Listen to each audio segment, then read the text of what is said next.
work, hard work, hard work, hard work, hard work, work. There you go. Forward! Hard work, hard work, hard work, hard work, hard work, work. There you go. Forward! Hard work, hard work, hard work, hard work, hard work, work. There you go. Forward! Hard work, hard work, hard work. Fall in. Good morning, good morning, good morning. Y'all know what it is. Of course, you hear it. Hard work, work. That's what we all about here. E2G Sports Networks presents First Formation, more than sports talk. Fall in with your favorite vets of the net. It's me, your boy Trey. We should have man Bishop on shortly. A couple of things that we're going to talk about this morning. A few things for the most part. As always, something is going on in the world of sports, one way or another, in which we're greatly to bring to you throughout the morning. Y'all know 2 hours, calamity sometimes, opinions, facts sometimes, all that. So glad to have y'all with us and checking in with us this morning, always. So getting right into it. So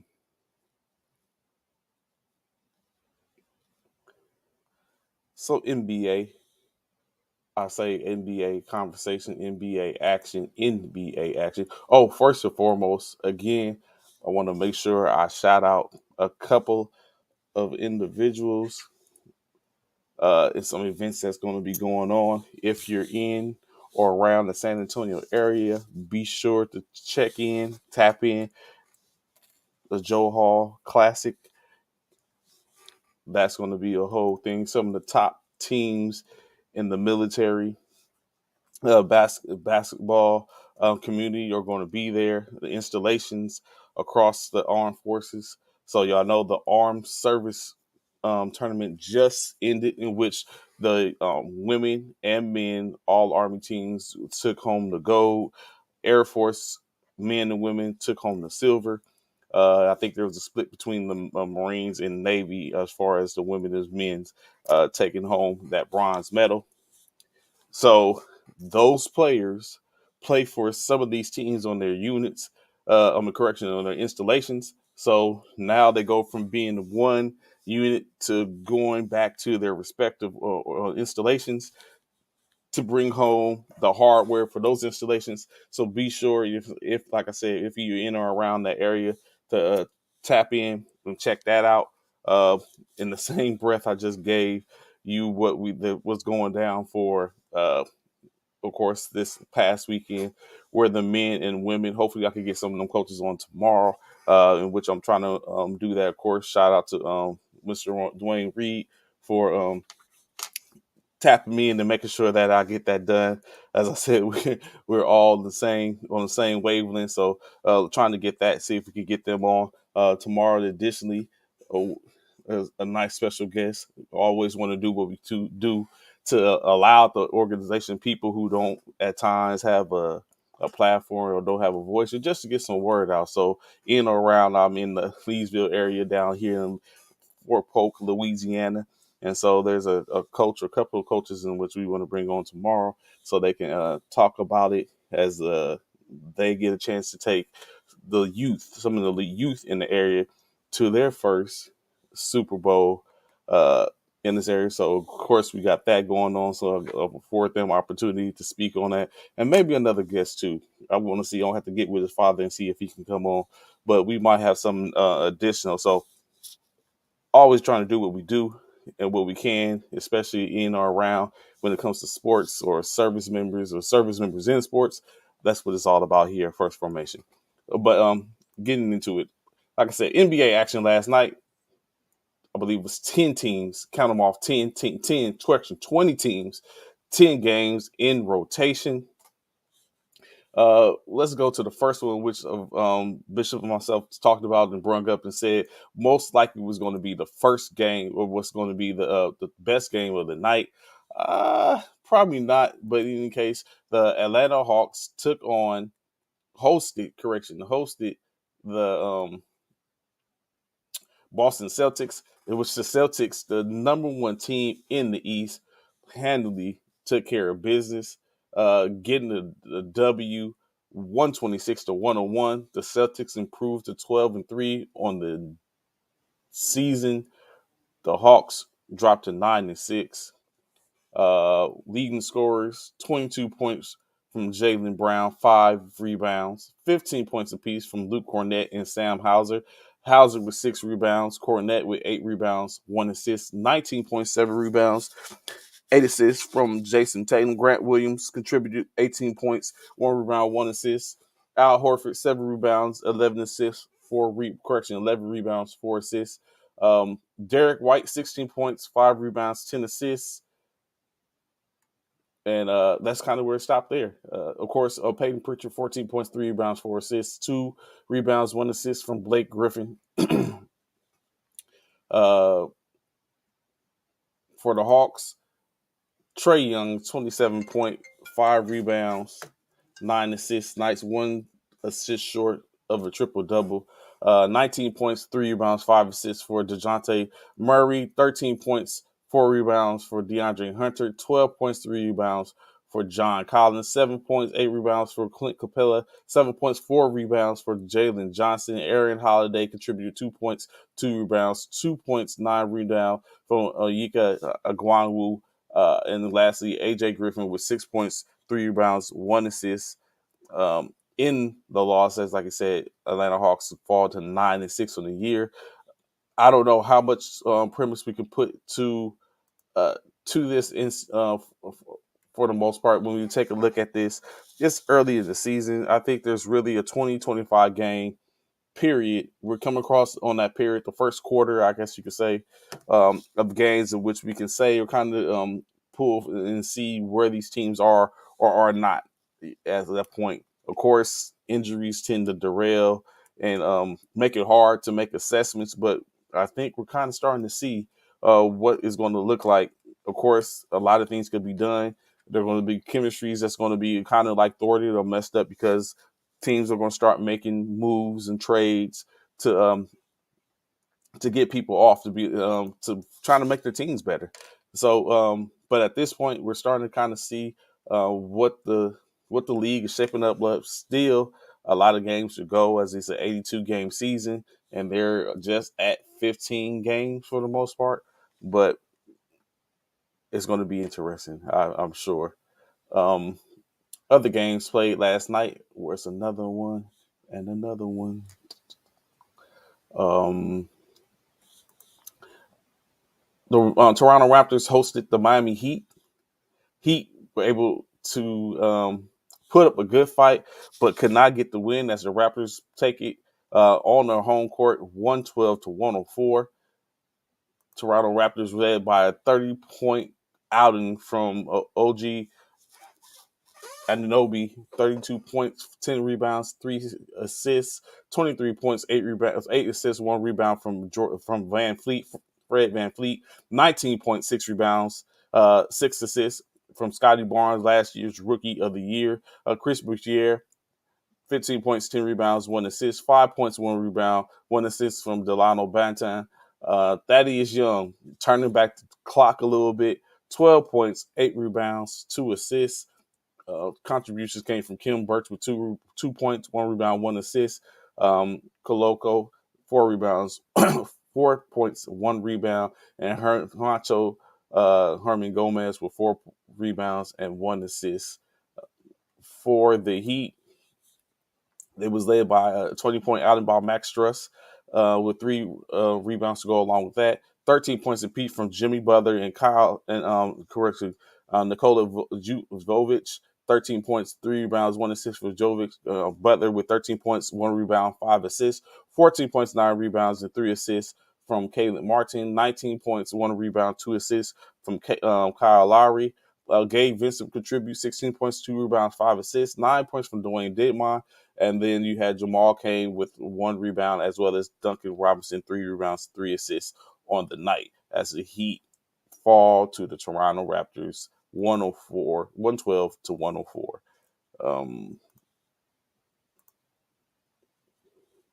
Where else was he? New York Knicks last night. We didn't talk about this too much. This probably was one of the better games in the night. Knicks take care of business in Denver with a 106-103 victory led by forward Julius Randle's double-double, 34 points, 11 rebounds, 4 assists. Jalen Bronson community. What's good, Soul Jams? What's good morning, Frank? Glad to have your information with us this morning. How you doing, brother? 21 points, 5 rebounds, 7 to 6 from Jalen Bronson.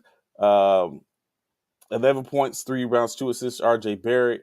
7 points, 3 rebounds from Obi Toppin. 13 points, 4 rebounds, 3 assists from Derrick Rose. Jericho Sims with 4.6 rebounds, 4 assists. 2 assists, I'm sorry.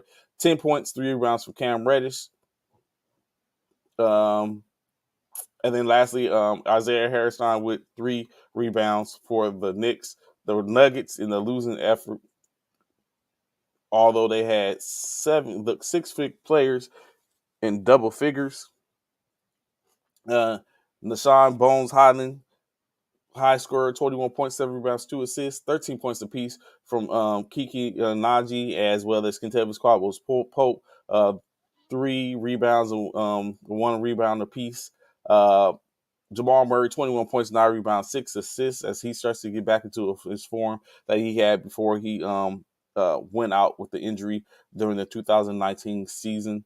10 points, 2 rebounds from Jeff Green. Michael Porter Jr. after a illustrious night a couple of nights ago comes back with a 5.3 rebound, 2 assists game. DeAndre Bourne, 4 points, 8 rebounds, 2 assists. And Bron, 2 points, 1 rebound, 1 assist in the losing effort. That brings the Nuggets to 9-5 on the year after a pretty decent start. The Knicks improved to 8-7, 1 game above 500. As of course, like I said, they continue on with their season.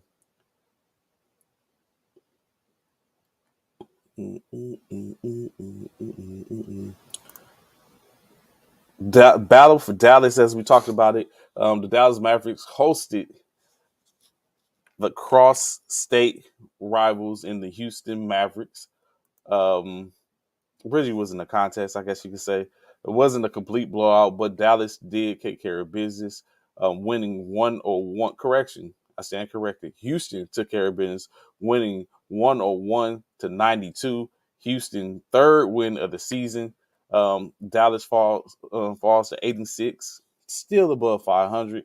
Houston still has some work to do, but in any case, Houston did get the job taken care of with 7 players in double figures. High scores, 17 points apiece. The backcourt, Jalen Green and Kevin Porter Jr. Jalen Green, 17 points, 7 rebounds, 6 assists. Kevin Porter Jr., 17 points, 11 rebounds, 8 assists. 10 points from 3 players, Eric Gordon, Jabari Smith Jr., as well as Kenyon Martin Jr. Kenyon Martin Jr., 1 rebound and 1 assist. Jabari Smith, 9 rebounds, 1 short of a double-double. And Eric Gordon, 10 points, 3 rebounds, 1 assist. 14 points, 7 rebounds, 1 assist from Alperen Sengun. 12 points from Usman Garuba. 8 points from Tyree Henson. 3 from Knicks. And Josh Christopher contributed with 1 rebound. The Mavericks, of course, Luka had I think rested from his output. We know he's been putting up, averaging over 30 points a game. I guess he got a chance to rest. I'm very sure it came with what is quote unquote an injury. Without Luka, Tim Hardaway Jr. was the high man, 28 points, 4 rebounds, 3 assists, 26 points, 3 rebounds, 8 assists. 8 rebounds, 3 assists from center Christian Wood, 7 points apiece. Dwight Powell and Dorian Finney-Smith.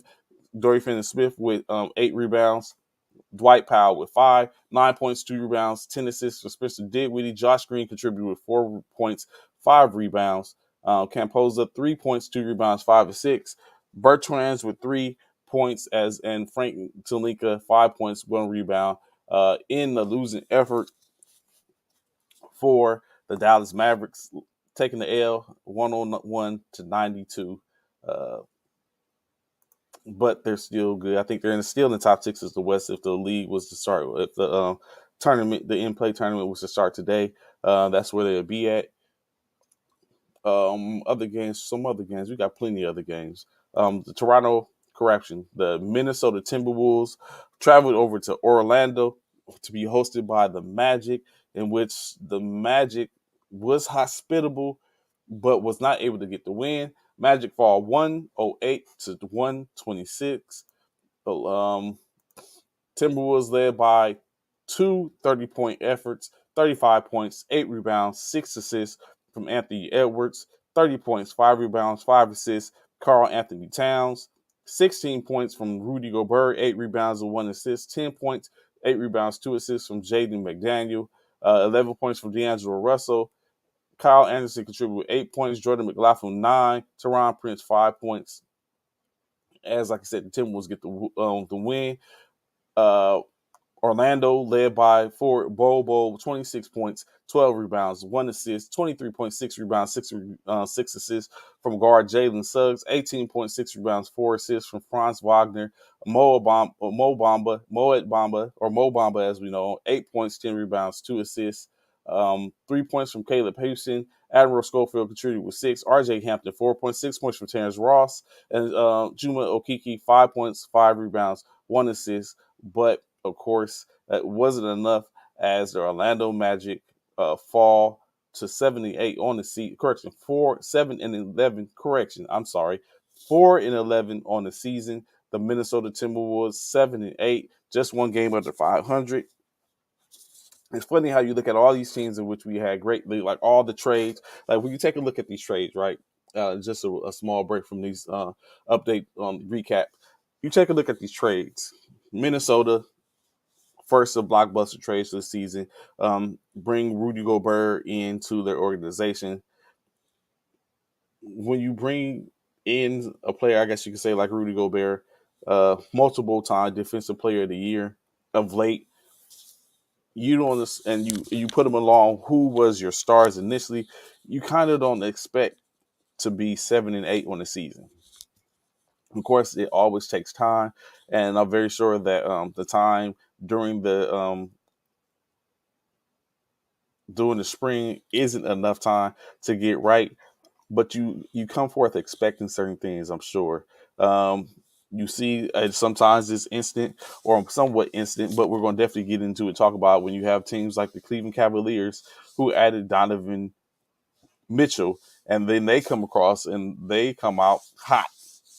8 consecutive games.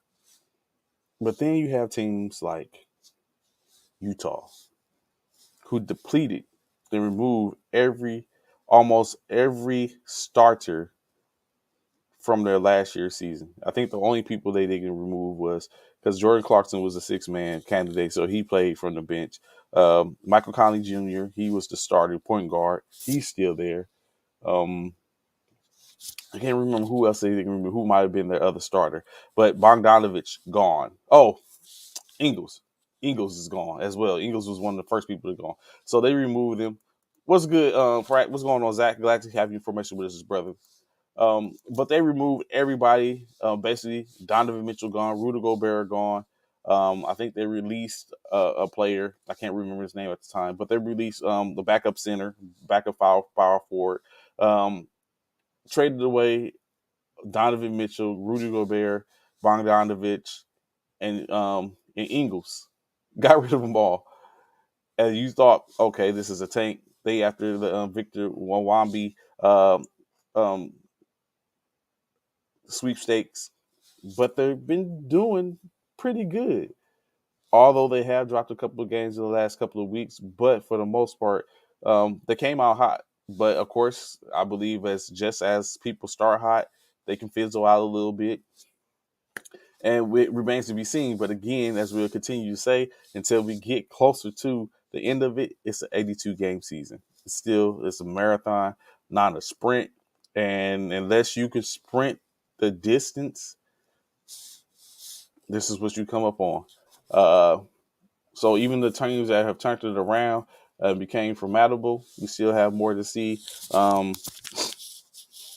some teams are going to do better than others, but we'll definitely see about it. But I was more to talk about Cleveland a little later. Another game last night, the Chicago Bulls traveled to New Orleans to take on the Pelicans. The Pelicans get yet another one on their home court.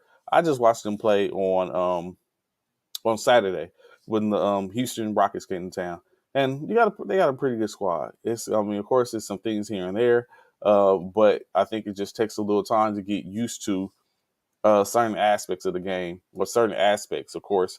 In that game Saturday night, they had Zion. The game they played the other night, they were without Zion. The game they played last night, once again, no Zion. So it's like an accordion effect, what they have to get used to. Have they figured it out?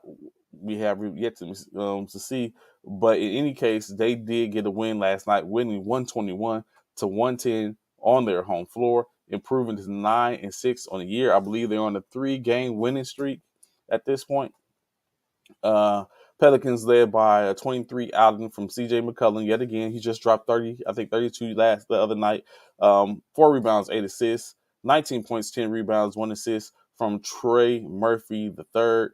Of course, he sent a shout out to as an alumnus of the University of Virginia. He shouted out the 3 young men that lost their life during the incident that took place late Sunday, early Monday morning, from the 3 college football players that were shot and killed while returning from a play out of Washington D.C. A couple of others wounded, but one of them that Trey Murphy III knew was a good friend of him. Of course, he said he was dedicating his last 2 games to them, as he has basically gotten better over the course of the last 3 games, and we continue to see. So saying, shout out to that above board. What's good? What's good, Anthony? We're gonna talk about that too, about KD and his comments from yesterday. So I got you, brother. Stay tuned with us. Glad to have your information this morning. Um, but yeah, like I said, Trey Murphy last night, 19 points, 10 rebounds, 1 assist. Brandon Ingram's 16 points, 6 rebounds, 9 assists. Jonas Valanciunas, 22.7 rebounds, 2 assists. Jose Alvarado, 13 points, 3 rebounds, 1 assist. Herb Jones, 10 points, 4 rebounds, 3 assists. 8.6 rebounds, 3 assists from Larry Nance Jr. Marshall with 3 points. Devontae Graham, 6 points, 1 rebound, 1 assist. Dyson Daniels, the rookie, 4 points, 4 rebounds, 2 assists. The Bulls, led by Zach LaVine's 25 points, 3 rebounds, 5 assists. Led by DeMar DeRozan's 28 points, 7 rebounds, 7 assists, 4 rebounds, 14 points, 10 rebounds for Nikola Vucevic. Patrick Williams with 5 points, 4 rebounds, 1 assist. 8 points, 4 rebounds, Andre Drummond. Goran Dragic with 6 points, 2 rebounds, 7 assists. Alex Caruso, AC,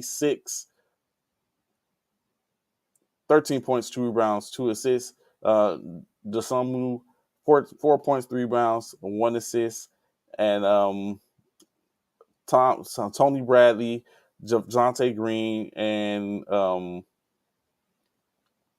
3 points apiece, as well as Darren Terry with 1 point. In a losing effort for the Chicago Bulls. The Bulls fall to 6-9 on the season. Again, another one of those thoughts. DeMar DeRozan, Zach LaVine. We know Lonzo Ball isn't there. But Nikola Vucevic, you would expect differently from these teams. And we don't have that. And they've been together at least a year now. A season. This is their second season together. So, but again, I get it. This is just on the cusp, and we have yet to see what more is going to happen, or if they're going to have to do some trades, or if they're going to make it happen. How it's going to make it happen? Just more to see. More to come. We'll be here for it, of course. The Washington correction. This isn't a game.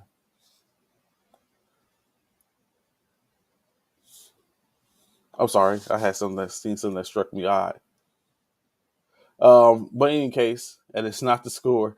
Uh, Interesting turn as you had the OKC Thunder take on the Washington Wizards, and the Wizards was just a bit too late, falling to the OKC Thunder 121 to 120. The Thunder led by a 42-point outing from Shea Gillis Alexander, SGA, 42 points, 6 rebounds, 7 assists, 16 points, 2 rebounds, 3 assists from Lou Dort, 10 points, 4 rebounds, 6 assists from Jalen Williams. Josh Giddey contributed 11.6 rebounds, 2 assists, 7 points, 3 rebounds from Aaron Wiggins. Jeremiah Robinson Earl contributed with 8 points, 4 rebounds, 1 assist, 9 points, 5 rebounds, 1 assist from Kendrick Williams. Lindy Water, the third, 9 points, 4 rebounds, 2 assists. Mike Muscala with 1 point, 2 rebounds, as well as Jalen Williams with a rebound. For the Wizards, Bradley Beal, 25.6 rebounds, 6 assists. Kristaps Porzingis, 27 points, 9 rebounds, 4 assists, 18 points, 10 rebounds, 9 assists, 1 assist short of a triple-double for Kyle Kuzma. Avdija, 12.7 rebounds, 2 assists, 11 points from Monte Morris, 14 from Morale Hachimura, Will Barton, 5 points, Kispert, 2, and Daniel Gafford with 2 points. All in a losing effort. The Washington Wizards fall to 8-7 on the year. Oklahoma continues to do all right. They're not out the woods yet, but to think that they're without their top drafted and Chet Holmgren for this year due to the injury suffered during the summer, they're doing all right. But again, I'll continue to say early in the 82 game season, but they are 7-8, just one game under 500, and they have a better record than a lot of the teams in which we thought we were doing better this time. Good. What's good, Frat? What's going on, Lasatin? Good morning, sir. How you doing? Glad to have your information, brother. Other games last night, the Indiana Pacers traveled over to Charlotte to take on the hosting Charlotte Hornets, in which it's a bad situation when you're the host and you're getting throttled, beat on, push back, whatever the analogy that you want to use to enact the emotion of a team losing. Charlotte currently, with the loss last night, 125 to 115, 14 and 12. Correction, 4 and 12 on the year. The Pacers improved to 7-6. The Pacers led by a 22-point outing. Tyrese Halliburton, 22 points, 2 rebounds, 11 assists, 20 points, 3 rebounds from their rookie, Benedict Mathurin, 19 points, 2 rebounds, 4 assists from Buddy Hield. Miles Turner, 20 points, 10 rebounds, 3 assists, 20, 13 points, 2 rebounds from Andrew Newbart, 11 points, 7 rebounds, 1 assist from Jalen Smith, 6 points from Isaiah Jackson, Tim McConnell with 6 points, 3 rebounds, 5 assists, 8 points from O'Shea Brissett, and lastly, Aaron Nesbitt with 2 points, 2 rebounds. The Hornets led by 26 points from LaMelo Ball, although in the waning seconds with under 2 minutes left in the game, he hustled, tried to get a loose ball, the ball going on bounce, hustle play, and accidentally steps on the foot of a fan, in which he re-injures the right ankle, in which he was just laboring early in the year, which kept him out the majority of the first part of the season. Has re-injured that ankle. So we have more on that if he's going to be able to continue on, or how how many games can he possibly be out in order to rest that ankle. 24 points, PJ Washington, 4 rebounds, 4 assists, 17 points apiece. Terry Rozier with 17 points, 2 rebounds, 8 assists.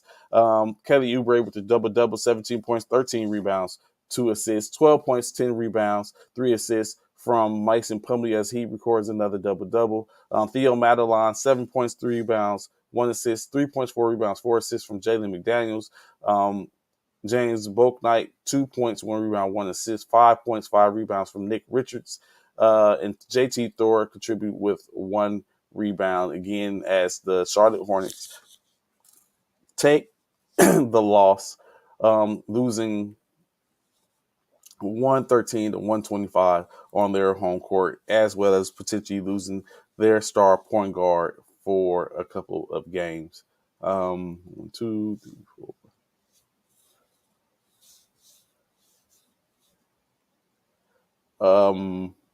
3 more games, of course, in which one being the Cleveland Cavaliers, who faced off against the Milwaukee Bucks. So, of course, this was going to be a game which we said yesterday was going to we would have thought that would have been the top game. But, of course, when you take into consideration Cavaliers are short-handed, missing some of their rotational players as well as starters, that they was going to probably be it was going to be a great outing for them versus the Bucks. Excuse me, I'm so sorry. Excuse me. In which it wasn't. The Bucks get the victory on their home court against the Cleveland Cavaliers, 113 to 98, 15-point win. Brook Lopez led the charge, 29 points, 5 rebounds, 1 assist. Jordan Norwa, 21 points, 3 rebounds, 1 assist, 16 points, 12 rebounds, 8 assists from Giannis Antetokounmpo. Bobby Portis follows with his own double-double, 10 points, 11 rebounds, 2 assists, 11 points, 4 rebounds, 8 assists from Javon Carter. Excuse me. Marjon Beauchamp, 2 points, 5 rebounds, 1 assist, 5 points from 3 points from AJ Green, 9 points, 4 rebounds, 1 assist from Serge Ibaka. George Hill contributes 7 points, 3 rebounds, 3 assists. And then Giannis Antetokounmpo in 2 minutes of play, 2 rebounds, 2 assists, 2 rebounds, 1 assist. And Sandro with 5 rebounds in 8 minutes to play. The Cavaliers, like we said, hard fought, but just couldn't get it done. 23 points apiece from Darius Garland and Donovan Mitchell. Donovan, 23 points, 2 rebounds, 3 assists. Darius Garland, 23 points, 4 rebounds, 8 assists. Evan Mobley, 20.7 rebounds, 2 assists. 10 points, 5 rebounds, no assists for Lamar Stevens. Chris Levert, 2 points, 2 rebounds, 3 assists. 5.7 rebounds, 3 assists from Kevin Love. The other brother, Robin Lopez, in 14 minutes of play, had 1 rebound. Isaiah Mobley, 2 points, 3 rebounds. And Raul Neto, 5 minutes of play, wasn't able to get a stat. Isaac Oroko, 4 points and 1 assist. Again, as Cleveland falls, of course, they were shorthanded. No Jared Allen, the all-star center, and a couple of rotational players that wasn't there that could have probably picked up the slack and made it more of a competitive game. The Cleveland Cavaliers, after a 8-0 start, have dropped 5 consecutive games as they are now 8-6. Their own coach, JB Bickerstaff, said that he believes that the team suffers from the fat cat mentality, basically eating off that 8-game win streak early in the season, and figure that they had did enough and that they were just going to be able to walk in and beat any team. Now dropping 5 straight games after that. Since then, they gotta reevaluate and take care of business and remove that fat cat mentality and get back to business, especially after since having Donovan Mitchell, Darius Garland, and them all back together again. What's good, TT? Good morning, sis. How you doing? Glad to have your informations with us this morning. Gladly. Hope your day and your morning is going illustrious. Milwaukee improves to 11-3 on the season, just a half a game behind the Boston Celtics. Maybe as they continue to go, is it going to stay the same? Will Boston continue to lead the league? Currently, the best record in the NBA? We don't know. It all remains to be seen. It was all a dream.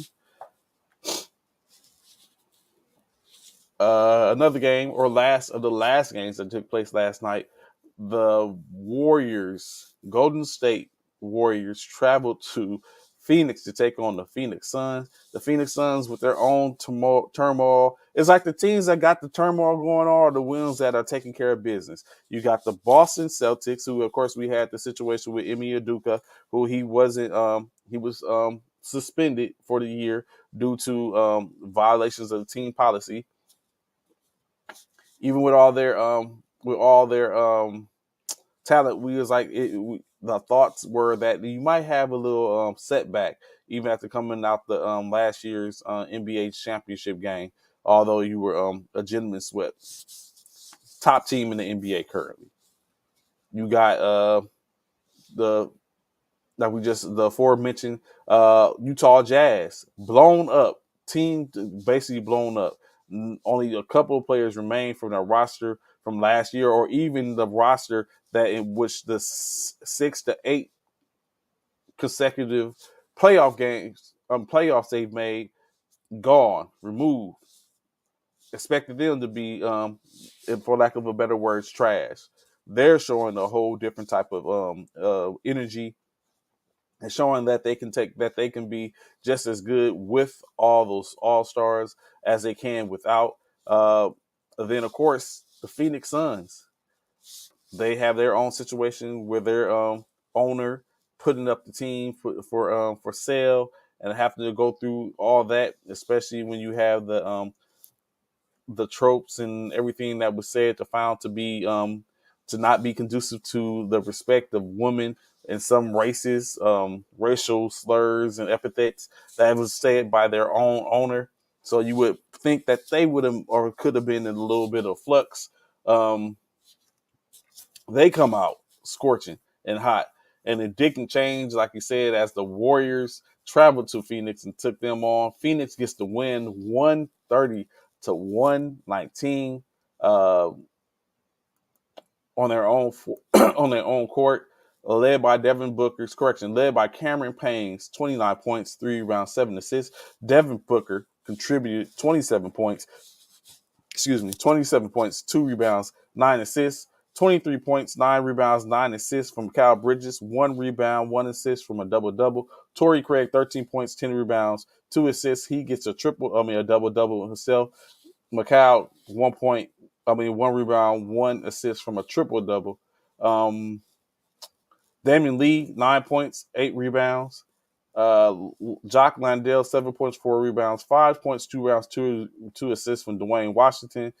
Josh Okogie, 2 points, 2 rebounds. Ish Wainwright, 3 points. DeAndre Ayton, 14 points, 7 rebounds, 2 assists. The Warriors.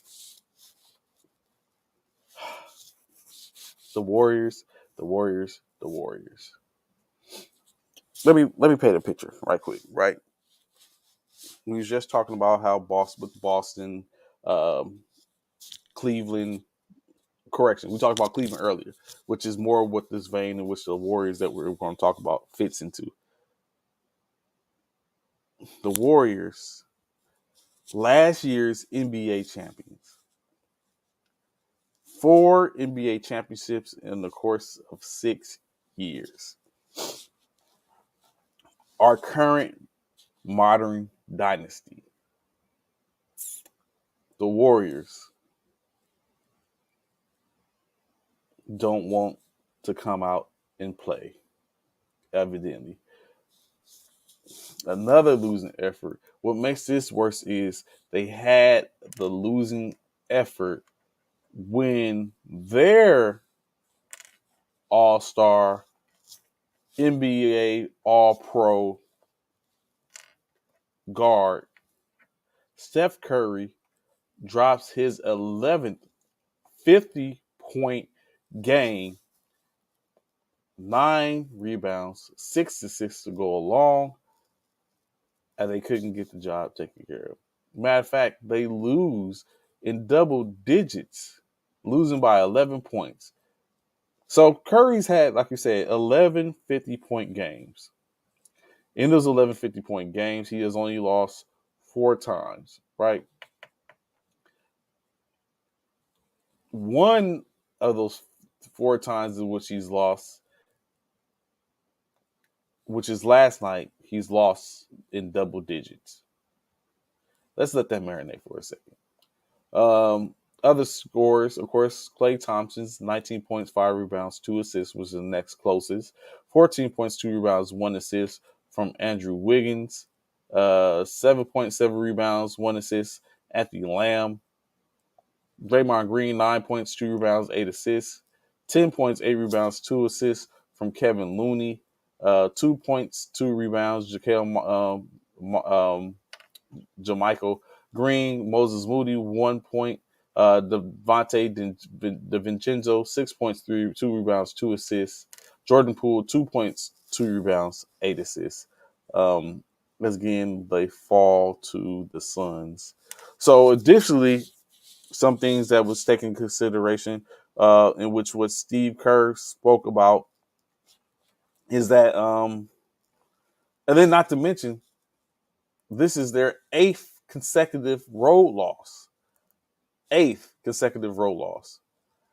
The Golden State Warriors 6-9 on the year starting out and have lost 8 consecutive road games. They haven't won a single road game. All their wins are on. So they have 6 wins on the road. They have 6 wins at home and 2 losses prior to. No, everything's at home. Everything's at home. Everything's at home. All their wins come is at home, except for one, I think. They haven't won a single game on the road. Stanton, I think they are leaning and depending too much on him and putting up the 4. Maybe Stanton, what Anthony said earlier.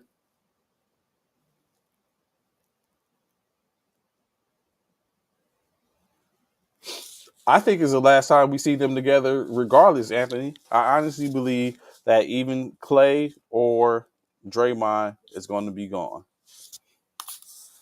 I honestly believe that. Already, Golden State has not picked up Klay's contract for the next year or extended him, but that's not to say that's not going to be done. They could probably be looking at what they're going to do. We already know Draymond Green has a PTO, a player option, a player option, a PO. So it's all on him. But I mean, of course, if he opts in, they could do what they want with him. They could extend him, or he could just play out that last year, in which that year he can be traded away. So I'm very sure he's not going to give that power to them unless he has a warm and fuzzy about what they're doing. So, but I honestly believe whether they're together or not, we might, like you said, you might see where's their last season together. They might trade. They might. You know what? For the life of me, I thought this dude had on San Francisco gear. I thought that was a San Francisco hat. I was about to say, "Welcome to the dark side." I'm welcome to the You club. know damn well I ain't have on no damn San Francisco I'm stuff. just saying, that's Man, if exactly you what don't it get looked out of like. here with that nonsense, bro. I'm just saying. WGO, what's going on, y'all? How y'all doing on this Thursday, Friday Eve, weekend Eve? Let go. What's up, Trey? What's good, brother? How you doing, man? Man, I'm living. How was I see you got your beanie on, and so that means you're feeling the effects of the weather. How Oh was those man. games at? Oh, you was Well, inside last night. yeah, I had basketball last night. That was good last night. Hey, Anthony Price, don't worry about what I'm doing. Don't worry about me, partner. Don't worry about me. Don't worry about me, partner. You continue to worry about them. You continue to worry about them commanders and see if they can continue to a win streak. I don't know why. I don't even know why so many people were so excited about the Commanders beating us. It ain't like we didn't beat them first. That's the thing. That's the kicker. It ain't like we beat them first. What have you done for me lately? Yeah, y'all. I mean, we beat y'all first. But anyway, what you up here talking about, Trey? What's good? What's good? I had We to drop was my niece just and nephew off to the school this morning. So oh, so we just going there. I was just talking about we just got through the games from last night and was going over and talking about the last one, which was the Golden State Phoenix game, in which Steph Curry Steph dropped dropped 50 and they still lost by what, 12? 11. Oh yeah, something like that. Yeah. Yeah, 11. So it's like we was just talking about that, and so I was going back over what Lestanton and Anthony was talking about. Anthony said if he thinks if they don't make it to the playoffs, that is the end of that big three. And I was just It's too early saying, to be saying that though. I think it's the early. I think they're done regardless. I think it's too early. We saw the same thing in them last year, and they came right back at the end and did what they needed to do to get on top. I'm just saying it's a bit early. A bit early. A bit early. I might want to pump the brakes on that. They barely had double-digit games. A little early. I'm just saying. A little early. I think that reign is over anyway. Not the reign, but I think that core is done. Mm. It's not the original core anyway. When you think, I mean, it's Steph, Draymond, and That's the original. That's all you need. Steph, that's all, Draymond, and and Clay. Clay. That's all you need. the original core. I But know a lot of people would probably say the team where they won. Yeah, the team. Yeah, what they first won, the first couple of ones they won, it was Iguodala, Sean Livingston, right? Sean and all Livingston that. was a huge. Where is he at now? Speaking of, he's out. He's done. He's not playing no more. Yeah, he doesn't play anymore. He ain't played since what, year or two? I think he might have retired. I don't know. Wow, I like Sean Livingston. I think he did retire. I think he did. Now that I think about it, yeah, I think he retired.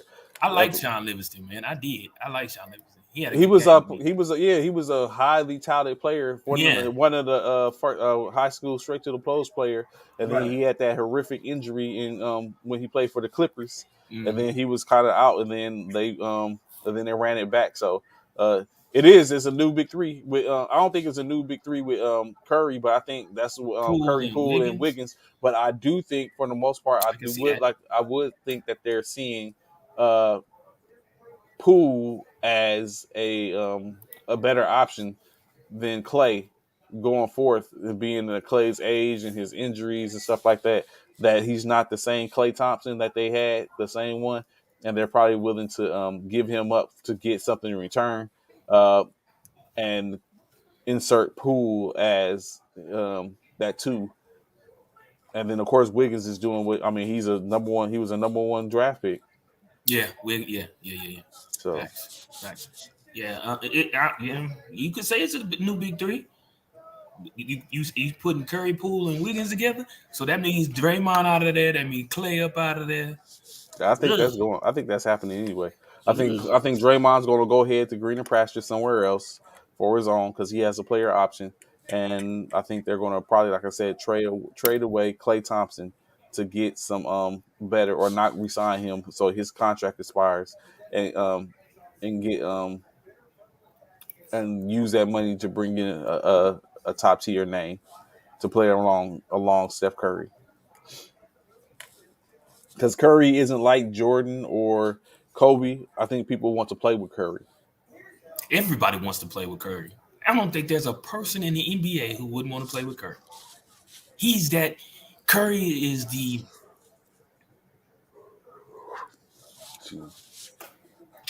how can I put it? Curry's that player that, you know how he was in school, everybody want to be around because he was just that person that nobody disliked. That's who Curry is. Like, he does so much outside of the NBA. You're right. He does so much in the community. He does so much for the organization itself. I think he's a part of the NBA PA. I want to say Curry he's just an all-around dude, man. He's just an all-around. And being that his father played, he gets a great deal of respect because of that. You know what I'm saying? He's been around the league his entire life. Correct. His entire life. You know what I'm saying? I just saw a picture the other day or yesterday on, I think, Isaiah Thomas. And, him and Muggsy Bogues. Oh, really? Him and Muggsy Bogues. Like Curry has been around the league his entire life. He knows nothing else. That's all he knows is the NBA. So it's crazy. Yeah, him and Muggsy Bogues. Muggsy Bogues is look like he's trying to back him down, and Curry got his like he do now with his little forearm on. Yeah, little forearm on him.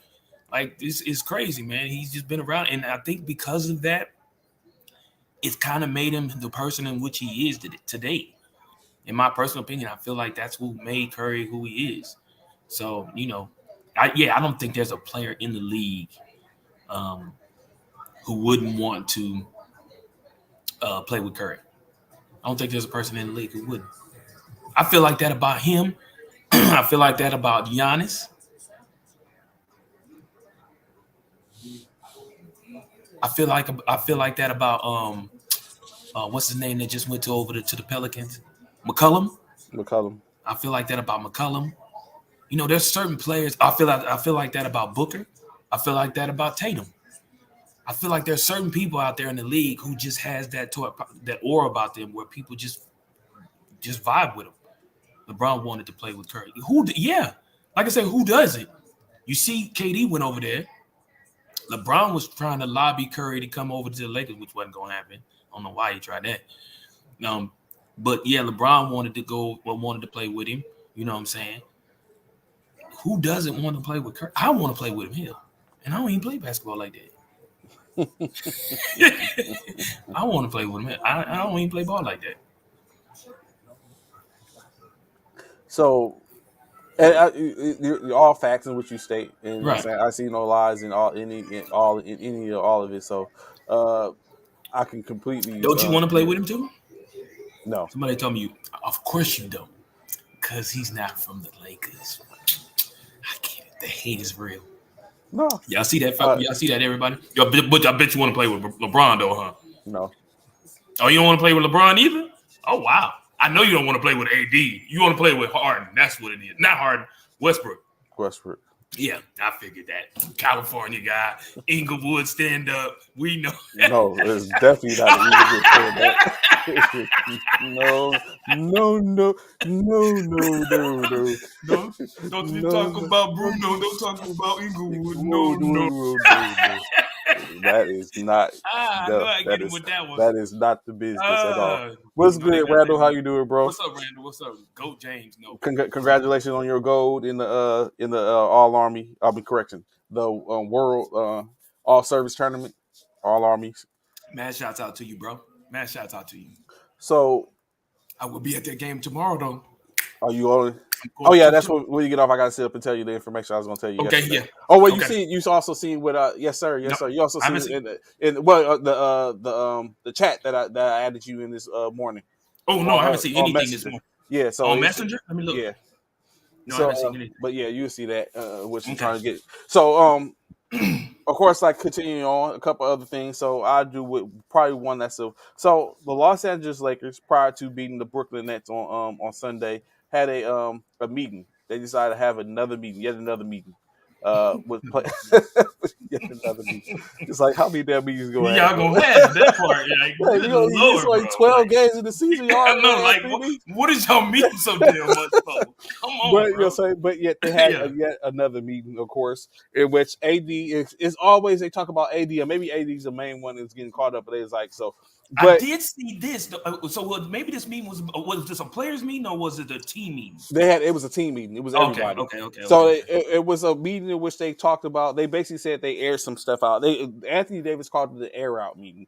So, okay. But didn't put everything on the table. It's another air out. But so they's like it all came. You know, saying they had the meeting prior to. He's like actually it was a video session that they was at, and then that video session became an air out meeting to where the coaches, the staff, the players had an opportunity to speak their mind and talk about it.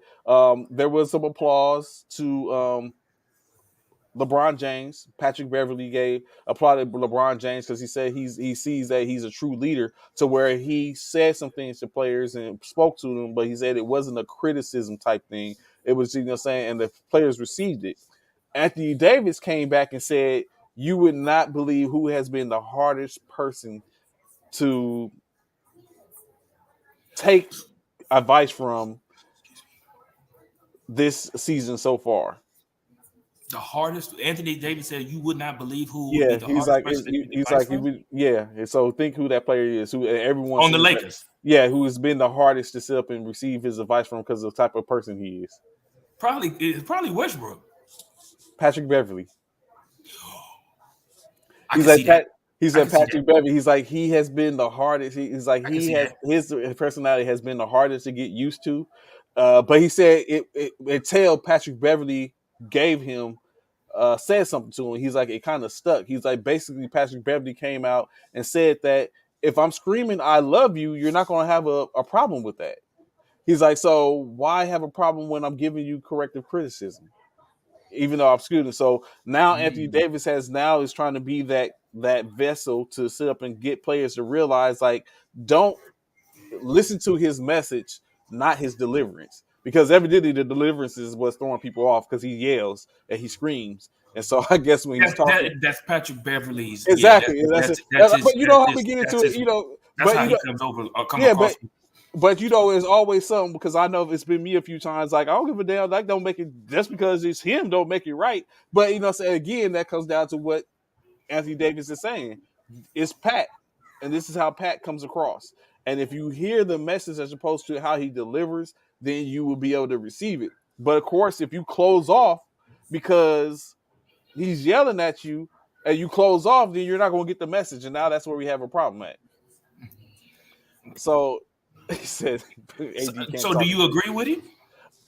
You know what? I kind of do because it's like he gets to only if it's like you said, if it's positive. He's like if you receive his message, then you're good. He's like he actually be having some good things to say. It's just he's yelling it. So it brings me back to the one that you try to point out and utilize when Patrick Beverly was trying to bring a Russ in during that And huddle, and uh huh. Russ was like, you know what I'm Man, I saying? don't want to hear that. I ain't trying to Yeah. talk. So Right. I wonder, was that one of those contentious Times. situations Right. where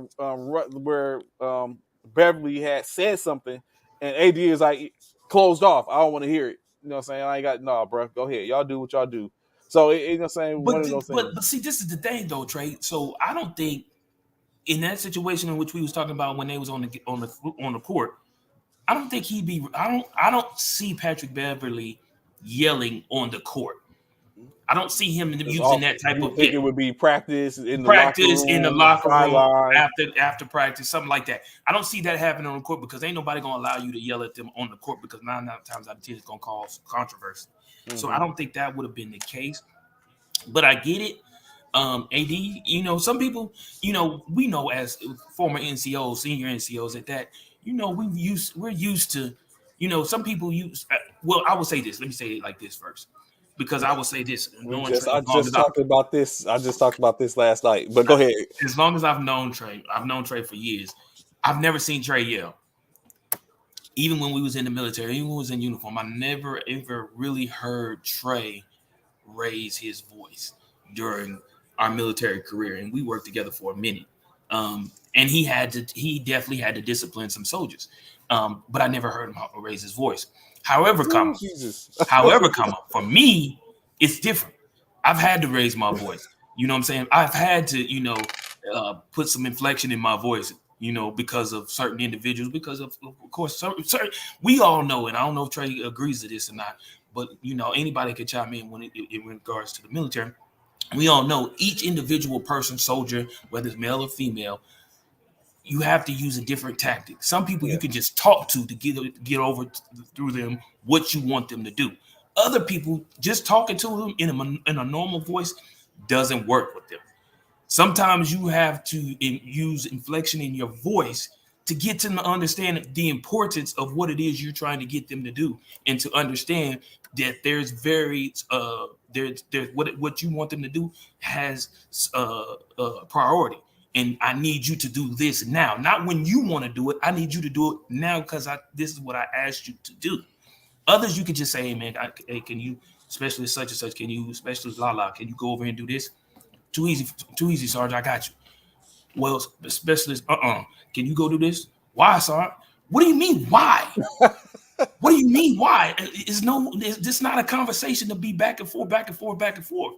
So it's certain time, it's certain situations. So I will say everybody has what we call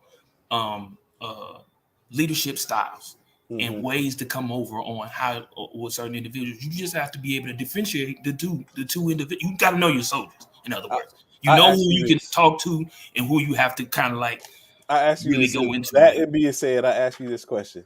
have you ever in your career? I'm very sure you have because I know I have. Have you ever had a situation to where a soldier or a subordinate, and I ain't gonna just say a soldier, a subordinate came at you sideways, raised a voice at you, or said something that wouldn't have been necessarily appropriate in a setting, whether it's in front of people or whatever have you. Of course, if it's just you and them, you know, what I'm saying it's a little bit different. But in front of other, have you ever had the subordinate raise their voice at you or say something that might have been somewhat out of line to So you? it's so funny you asked that, and I don't know if you was around, Trey, but you know who did that? You know who I Who? had to yell at Who? and who I had to kind of get out of character for? Who? Jordan Really? in the defense. He was your when you was He was my admin soldier. NCO. Yeah. He was my soldier. We Yeah, was in a that's unit. what I was about to say. That's Yeah, what I we say. was in Was a it unit admin together. NCO or as you as the section lead? Yeah. The Well, section no, leader? it was in the defect. So it was Okay. something while it was in the defect. It was in front of people. Okay. And I had to come out.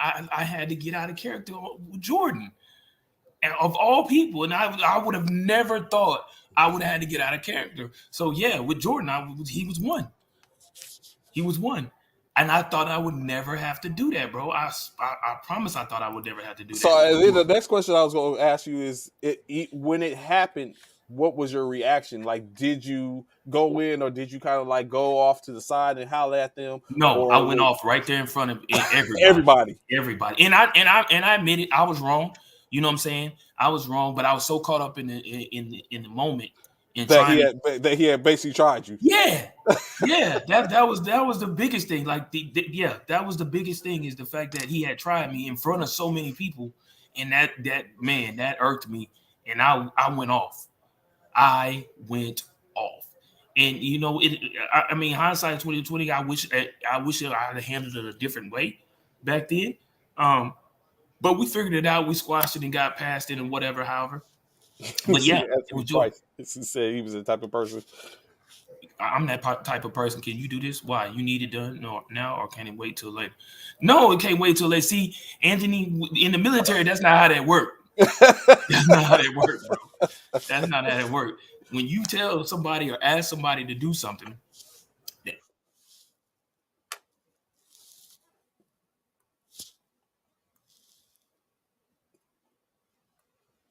Well, he froze for a second. That is funny to me, boy. I tell you. Only because I sit up and think back to the situations and problems and issues and situations in which I've gone through as a service member. I had my fill of things too. I was one of those, like, I have always been a person like with the disrespect portion, and I have like he said, I try not to use my voice.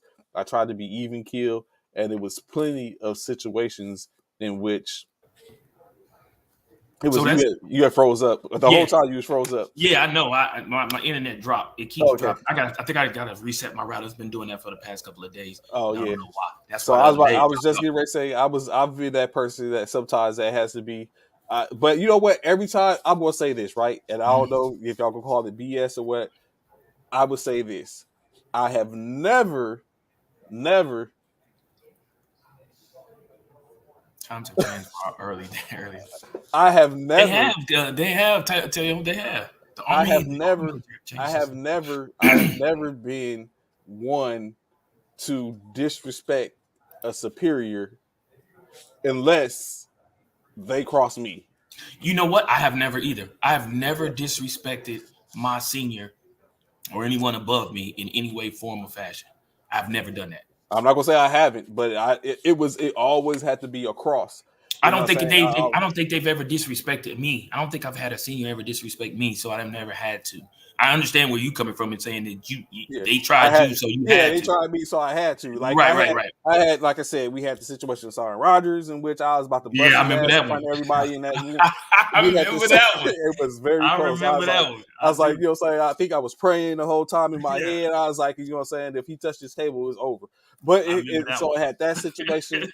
We had I had the situation to where Sergeant Major Fontaine crossed me, and I was going to sit Major up and get. Fontaine cost a lot of people. Yeah, I was going to sit up. I was like, you know what, it's going to be unfortunate for my career, but you know, what I'm saying at this point, I feel like he's playing with me, and Yeah, you know, what I'm he saying cost I a have to lot of show. people. You know, saying A you have to lot of show. people didn't like Sergeant Major Fontaine. Yeah, as a situation, I had a situation with a chief while we was out doing the Hurricane Katrina effort. Hold on now, Trey. You got a lot of It's situations. a lot. I ain't gonna lie to you. Like it You was got a lot of situations. It was a situations, lot of bro. situations, bro. And I had to sit up but you know, saying Sergeant Major Fontaine was a habitual line stepper, Yeah. and I Oh, sit up in he so I was. I like cannot lie. I He sit up in was. the dude when the He dude was. sit up and told me to flip my burger, Sergeant, and ain't nothing you can do about it. I was like, See, that's yo, disrespectful. See, yeah, stuff like that can make a person come across the counter on you. yeah. Like So, that right there, that's very bruh, disrespectful, he bro. was like he had me. Especially when we all know when it comes to food, you don't talk trash to the person that's fixing your food. Yeah, You do not do that, man. That is not something you do. I'm just saying, I'm very calm as a leader, but when you see Sergeant Styles raise his voice a little, that part, that's Trey. yeah. Trey is like At that. that point, and that's what it That's showed Trey. him.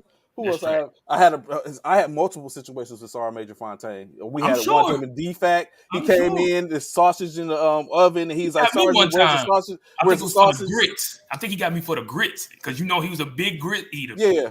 He got me for the grits Carl in always one day. coming. He want to be the last person coming for breakfast to say Yeah. everything And want to was see still good. everything Yeah, online. that's not how it works, Yeah. Sergeant Major. But you know what I'm saying? It's him. Bro, I'd like to say it was a we're lot. not wasting money like that, Sergeant Major. It I was a need chief. if you want us to do that, I need you to talk to the defect manager because they don't want us wasting money like that. And we got 15 minutes, Sergeant Major. Why am I gonna cook some more grits for Yeah. 15 minutes when you're the only person in line? So yeah, it had Every that. soldier, the first soldier get, the last soldier should be able to get. So I need you to go talk to the defect manager about that one then, because I'm just saying. So it's always been something. So I've always had something. I had a couple of warrant officers I had to sit up and get it in because they sit up and came in disrespecting. I had soldiers, you know what I'm saying? So it's like, but in state for me, everyone gets the same business. I give it to I done seen I give it Lieutenant to a Chill lieutenant. Butterball. Yeah, so everyone gets treated the same way. Get your butterball So you know behind down somewhere. so in state, I think respect is respect, and that you know, saying that doesn't have any rank or title or anything like that. So that has always been the thing. So it's just one of those things when you come to it, when you think about it, like, okay, this is a situation. So you look at, and I think that goes as well when you talk about sports. Like you have people who are senior to you, and you would expect to give a LeBron, a Tom Brady, Russ, you know, saying those certain players that respect. And you don't expect to go at them or to have them to become at sideways, but at the same point, I would be the one that I don't give a damn who you are. Don't come at me like that if I don't come at you like that. And I think when it's all said and done, you know, to take it back to sports for a second, like he said, like when it comes to, you know, I don't know, do you?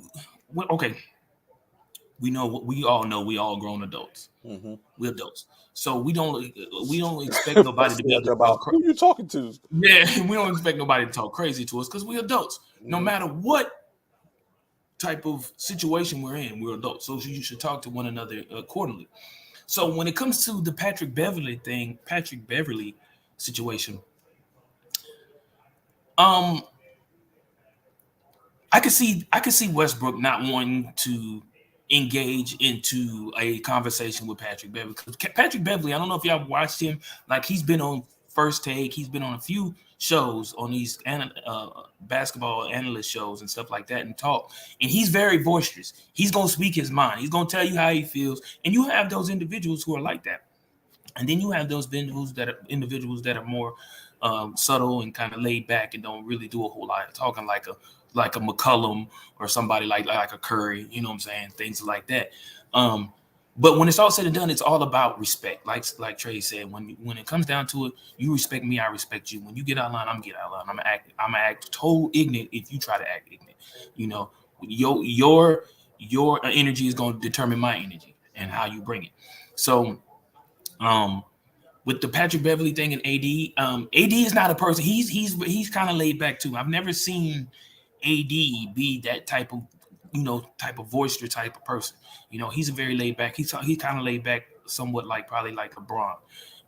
AD probably a little more laid back than LeBron though, because LeBron has found himself a lot of times in the media speaking on a great deal of situations that's going on within the NBA and other things that's going on outside of the NBA as well.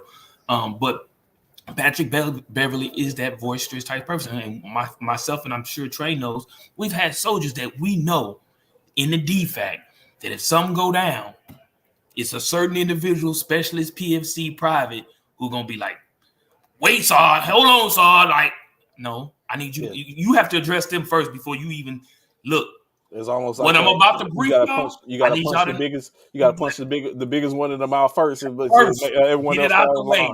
Get it out the way. Look, I'm about to tell y'all. Look, in this brief, I'm telling y'all now. Before I get started into this brief, let me let y'all know this is not a two-way conversation. It's a one-way conversation. It's one way. One way. So I'm gonna let you know now. What I'm about to tell you, there's no ifs, ands, or buts, no questions, no answers, no concerns. Just know that whatever I'm about to tell you, this is how it's gonna go, and there ain't gonna be no difference. We ain't going no. Today is not that day. It's not today. It's not the day. It's not today. It ain't just go straight and narrow, and we gonna move on from this. You know what I'm saying? We could talk about it later down the line, but we're gonna accomplish the mission.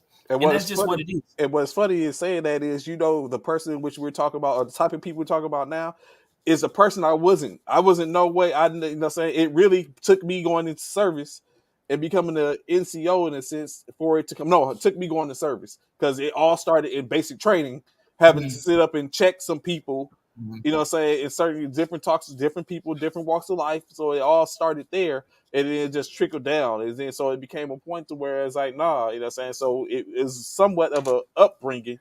And then it took became that. So when you look at people like Jerry Stackhouse, who it was understood like you don't mess with a Jerry Stackhouse, or those type of people. It's certain it's certain people that have had certain walks of life where you just don't engage in certain manners because you know better. Ron Artest. When it came out. That, certain people the hard way with that, brother. You just know certain things you don't do or engage them in a certain type of way but then Dennis Rodman at the end, but you understood, and it just doesn't come from an aspect of physical or a mental aspect. Some people from a mental aspect would sit up and like, okay, we can't. What's good, Eric? Good morning. Glad to see you. Information. What up, Eric? What up? It was some people in your course that we understood like. No one would. You never knew Dennis Rodman to be the type to be like swing on someone or do something like that. Right. He was more of a person that did what he wanted to do, but with certain people in his life that he worked with that was able to get to him, and he respected them for that fact. So I think that's what AD is kind of like saying about Patrick Beverly is he can be one of those people respected like that. Because it's just his delivery is what people are thrown off on. Hence, what you were just saying, like no one wants to be yelled at. But I know, I know plenty of people, men and women, that if you yell at them, it's a complete shutdown. Yeah, facts. So and that's well understood. You know what I'm saying? Lestan is another person I know. Him and I worked together for a while too. We was in the same unit. And he's another person that's kind of is laid back like Trey. I never heard him and I didn't work together like me and Trey did, but I was around him a great deal when me and Lestan was deployed together and stuff like that. And he was another senior NCO who I never heard or seen him really raise his voice either. He's more a laid back individual as well. I've had a few laid back that I'm sure can't nobody ever say. That's one thing that people, none of my soldiers or any of them, my peers, but whatever say, probably Sergeant Davis was definitely not a laid back type of. So I mean, I was laid back, but when it came to my soldiers and stuff like that, why would a cook raise their voice? See, it's folks like you. It's folks like you, Eric. Trey, would you, since for the people in the back, can you remind them on why we would raise our voice about Sergeant Major Fontaine? It's all kind of reasons. Like you would not believe all the stuff. For people like you, Eric, coming in the dining facility acting crazy, sideways, like we y'all servants. Don't get customer service. We provide service. Thank you. We provide a service to you. We're not a servant for you. There you go. That's so. It's people like you, Eric. We be wanting to come across to the grill to do some things, man. My apologies.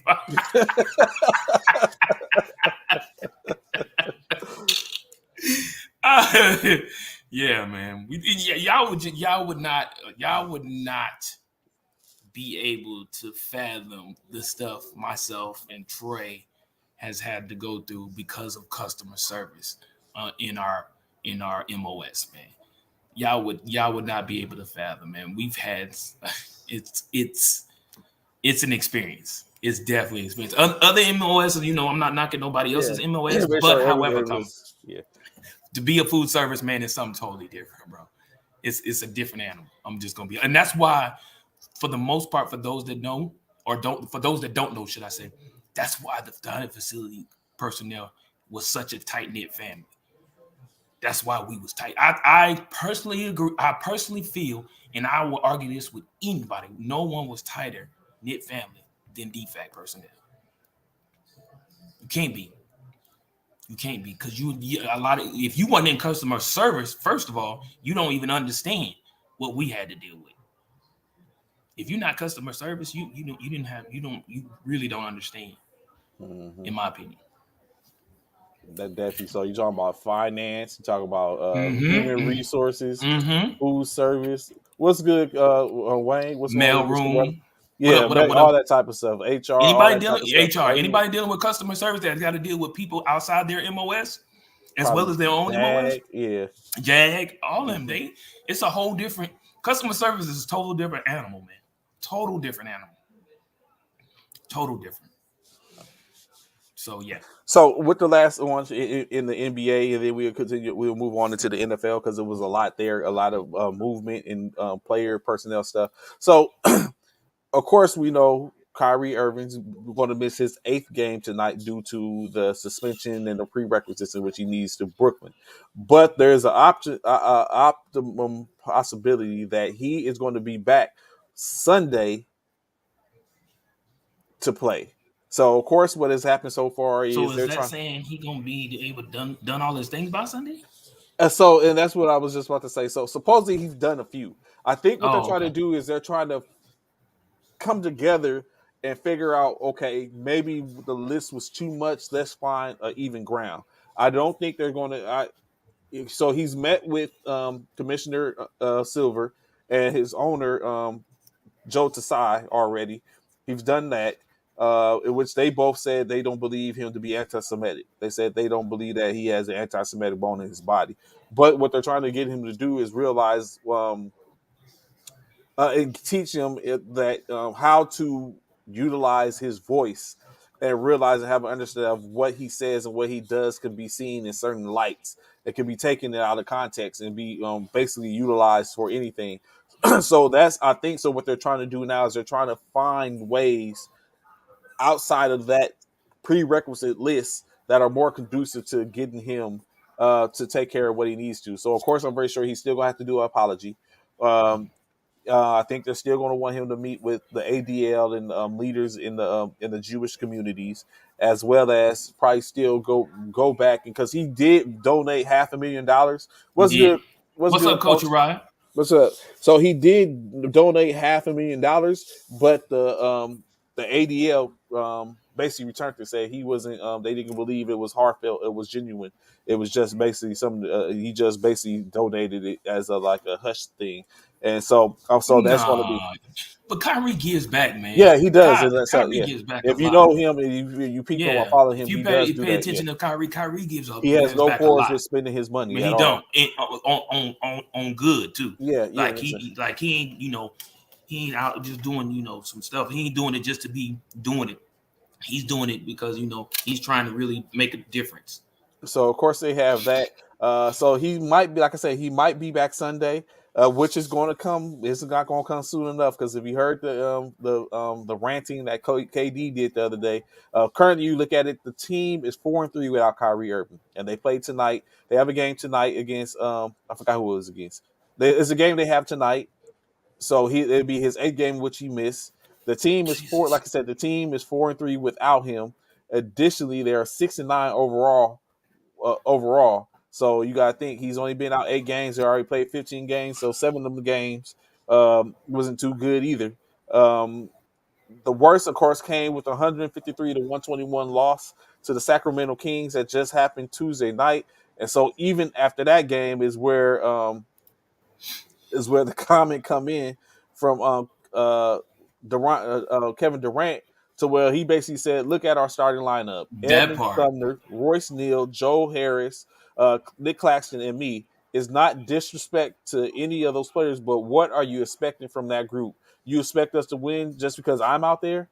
So it's like, so it's like he's looking at that. He's like, this is when we're playing. He's like, when we're playing BS, y'all know the one person they're going to look at is why I requested a trade.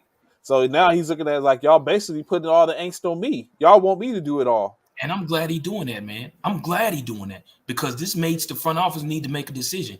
Like, either y'all gonna either y'all gonna let Curry, y'all gonna let Kyrie play and stop the foolishness and let this man play, or you get rid of him and get rid of me all at the same time. Because I'm not finna sit here and break my back trying to carry this team. Like he said, I'm not taking nothing away from the players in which I mentioned.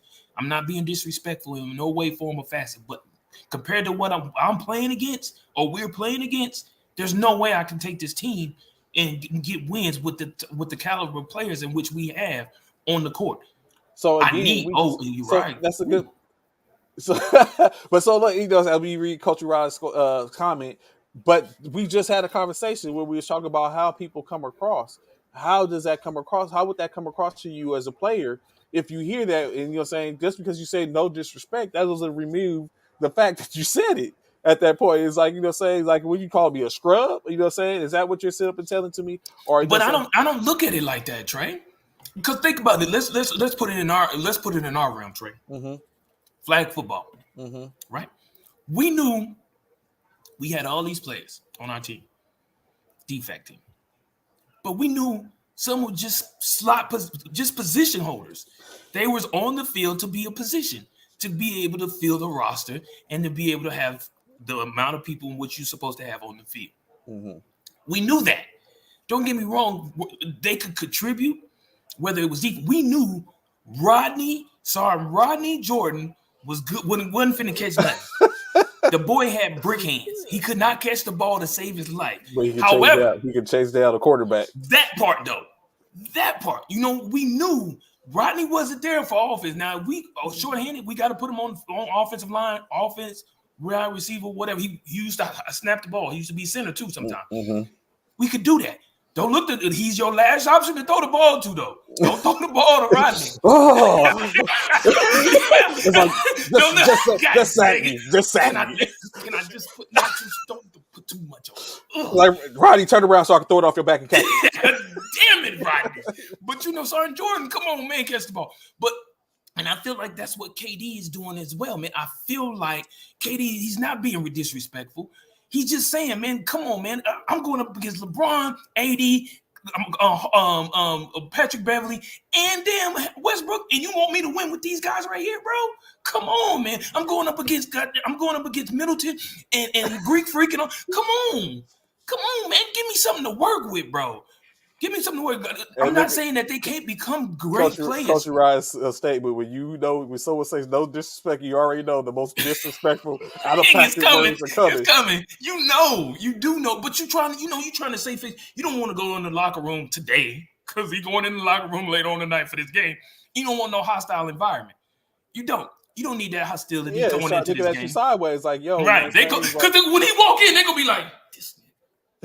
And then it brings up, and then I think that type of stuff also ensues on the court to where now you feel like if I don't make this shot, it's like, again, so we lose and I missed a good amount of shots. It's like, now you're putting a lot of pressure on him. You're putting a great deal of pressure on. He's putting a great deal of pressure on all the individuals in which he mentioned. He putting a great, and like you say, and KD, when he shoot the shot, KD gonna be like, here we go.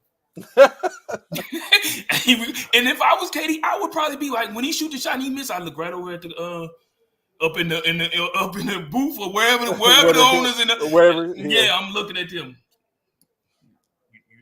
You saw my statement, right? You saw what he just did, right? Okay, y'all better fix it. I just think, in a sense, it could be alienating, but it just. He said everybody can't be Michael Jackson. Somebody got to be Tito.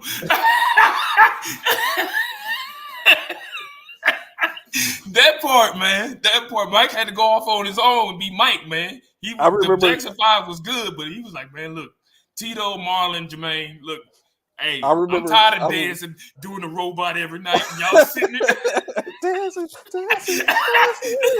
Y'all just sitting here, man. I'm tired, man. I'm tired. I need somebody else to do it. I'm gonna do it by myself. So I need somebody else to do it. Somebody else get out front. I remember a game while I was being deployed, right? And playing while deployed, and it was for my unit, so we didn't have the most talented of people. And I remember one of the teams coming out and it's like, Sergeant Amir can't save y'all this time. I'm like, and so my mind, I'm thinking, it's like Sergeant Amir can't. It's like not even Sergeant Amir can save you. I was like, damn, I don't walk around here with the coming out booths and stuff like that. You know what I'm saying? But and so it was like a moment, just like at least. So in my mind, I was like, well, hell, at least they recognize. But at the same time, that part. it's like they know. It's like all the people on this installation, you can say that I stepped on this field, and to say that not even Sergeant Amir can save you now. You know, it's like it was a moment where I was like, but at the same time, I'm like, yeah. Or like I sit up and told them when I played in Washington. I was like, they sit up and saying, watch out for this person. I wore number 3. They was like, watch out for number 3. I was pissed. I was like, they shouldn't be saying watch out for number 3. They should be saying watch out for this one, that one. I was like, the simple say to watch out for number 3, that means y'all ain't doing your job. Yeah, I was like, so I was like, come on. You still playing the center? No, I was tight end. Tight end? Okay. Yeah, I was receiver tight end. And so that's what I'm saying. So it's like, watch out. Even at that time, it's like, you know what I'm saying? Still, watch out. It's like, I could be doing the same thing what y'all doing. This shouldn't be that. Right. They got to step and say, if it's a whole team saying, watch out for number 3, then that's a problem. You know what I'm saying? It's a huge problem. Yeah. And so for us, not for them, it's a problem for us, our team. Yes. For our team. That's a problem for our team. Because it's like they should have doing your job. Yeah, because so if it's 4 people watching me, then what about the other 3? And it's 7, it's still 7 of y'all. Like, what's going on? Right. Absolutely. Totally agree. And don't get me wrong, Coach Hunter, I totally feel I feel what you said in regards to the Brooklyn using this opportunity to discipline Kyrie. And I said it from the beginning. The suspension that they gave him the first 4, I didn't agree with that one. The first 4 or 5 games, however many it was. I didn't agree with that one at all either. But however, I get it. But these added games and all of that, man. Like, why did y'all even bring Kyrie back? Why? What's if y'all was gonna do all this? Let that man go. Let that man go. Let that be a problem for someone else. Don't continue to harp on that problem for y'all. If y'all feel like he's a cancer to the team, or y'all feel like he's detrimental to the organization, get rid of him. What are you holding on to him for? And I don't want to hear about picks and all of that. No, you're wasting. That's the business pattern. You're wasting valuable time, money, all of that efforts by holding on to this guy, where he can go somewhere else and play with someone else, and y'all could be washed. Your hands could be washed to this individual. But just know, Kyrie going, y'all can best believe KD finna go right behind him. And I think that's the reason why they holding on to Kyrie. I really think that's the reason why they holding on to Kyrie. Because I truly believe they feel like if Kyrie's gone, KD gone right behind him. If Brooklyn was performing better, he wouldn't have the extra credit assignments attached. The fact that Brooklyn has improved without him makes it easy to push him away. Have they improved though, Coach Hunter? They haven't won. I don't think they've won a game since he's left. They won. They were 4-3 since he left. But are they? Yeah, they're 4-3. So they're about a little over 500. Yeah, just so. I mean, but it comes down to what Coach was just saying. Like it's like the supply and demand is different. So in state is, you know what I'm saying, they can keep him, hold him off and make it to where it justify, okay, why we need to move him. And then it's less like, you know what I'm saying. So I think it's a bunch of different ploys. There's a business aspect to it. There's a aspect of people being ownership and taking ownership in the situation. Defensively, they are one of the best teams in the league outside of the Sacramento game. Okay. So yeah, so it's, you know what I'm saying, I'm very sure it's going to be more to come. They improved this drastically without him defensively. I got you, Coach. I got you. So you know what I'm saying, it's definitely more to be said. So now, you know what I'm saying, transition a little bit. we heard the calls for Coach Josh McDaniels' job in the NFL as he's a head coach for the Las Vegas Raiders. Of course, we talked about it yesterday or the other day, where the owner, Mark Davis, came on in space, basically, Mike Davis, I'm sorry, came on and stated that, saying Rome wasn't built in a day, and he was saying it takes some time. So his franchise players are applauding him. Uh, Quarterback David Carr, Derek Carr. David is the brother. Derek Right. Carr and Right. Devontae Adams both have basically applauded that, saying, "I appreciate him coming on and doing that. That's a sigh of relief." So at first, I was thinking, I get it, I understand it, what it is they're saying, but it's like you said, it's a sigh of relief. He's saying that he has confidence in the coach.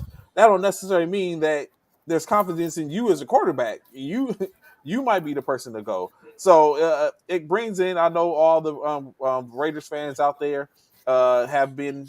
Saying having the most has been a great season, 2-7 on the year. Uh, Appreciate it, Coach, Preach your call, Mr. coach, Wayne. man. We Mr. appreciate Wayne, thank you, sir. I look forward to seeing you again. That now it's just one of those situations. Like, yes, Devontae comes out and says what he says, and I think there's more of a continuity thing that they're trying to keep. And honestly, it makes sense. We know they've released the majority of their players from the past, and it's just a whole other culture that's being built there. But I don't know if Derek Carr is going to be around for that culture. He was one of the players I almost used as our subject for the blind statistics. But when I looked at it, I was like, damn, Derek Carr has, but it wasn't enough there. And I was like, it's not enough here. But he has over 22,000 yards passing, Yeah. or close to 32,000, something like that. I was like, it's crazy. Of course, we got Thursday night football tonight. I got to That make sure part. I hit Ryan up and then find out Find out what what you his yeah. picks are. Mm-hmm. So the multiple starters are going to be out for tonight's Thursday night football matchup. As we got Tennessee versus Green Bay Green Bay. Packers. Uh, Green Bay Packers. of course, in Nashville, the starters out going to be Ben Jones, who's out with a concussion. He's a center. Safety Amani Hooker out with a shoulder. Kicker Randy Bullock is out with a right calf injury. Outside linebacker Bud Dupree is out with a hip injury, as well as the backup safety Lonnie Johnson, who has a hamstring injury, is ruled out. Additionally, the Green Bay Packers, aren't removed from that either. They're going to be missing wide receiver Romeo Dobbs and linebacker Devondre Campbell, who's ruled out as well. So they might be able to be formidable. They might. I can understand if they was. I was hoping they was going to say Derrick Henry is out. I ain't gonna even lie to you. Why? You must be facing him this week. No, I should have been facing them this week, but I don't think the because good morning, Miss Jenkins. I Hello, don't Mr. think I think the because someone traded for him. If there was just a trade and someone traded for him, and I played a person that's got just traded for him, I don't think he's going to be on the roster in time. Oh, okay. Well, matter of Okay. fact, I think Look, I look, don't look, think. look, look, look, look, Yeah. look, look. You gotta go see. I stand corrected. Oh yeah, so he's not gonna make it on roster in time. So I'm good. So but yes, you have that. So you have those players that are going to be out. Carolina Panthers names Baker Mayfield as QB1 uh, for this week versus the Baltimore Ravens. As we know, Mayfield was out. He was started out as the starting quarterback. He went out with a high ankle surge injury, and they inserted PJ Walker. Since PJ Walker was the healthiest quarterback in which they had. Uh, then PJ Walker in their last game sustained a high ankle injury, to which now Baker Mayfield is available again. He's going to be the starting quarterback. When you look at it, Baker Mayfield comes on and states that he values winning more than he does the playing time. Of course, he's in his last year, his rookie contract. Him as well as Sam Darnold so that much playing time as possible to give him an opportunity to try to secure their next job for the most part.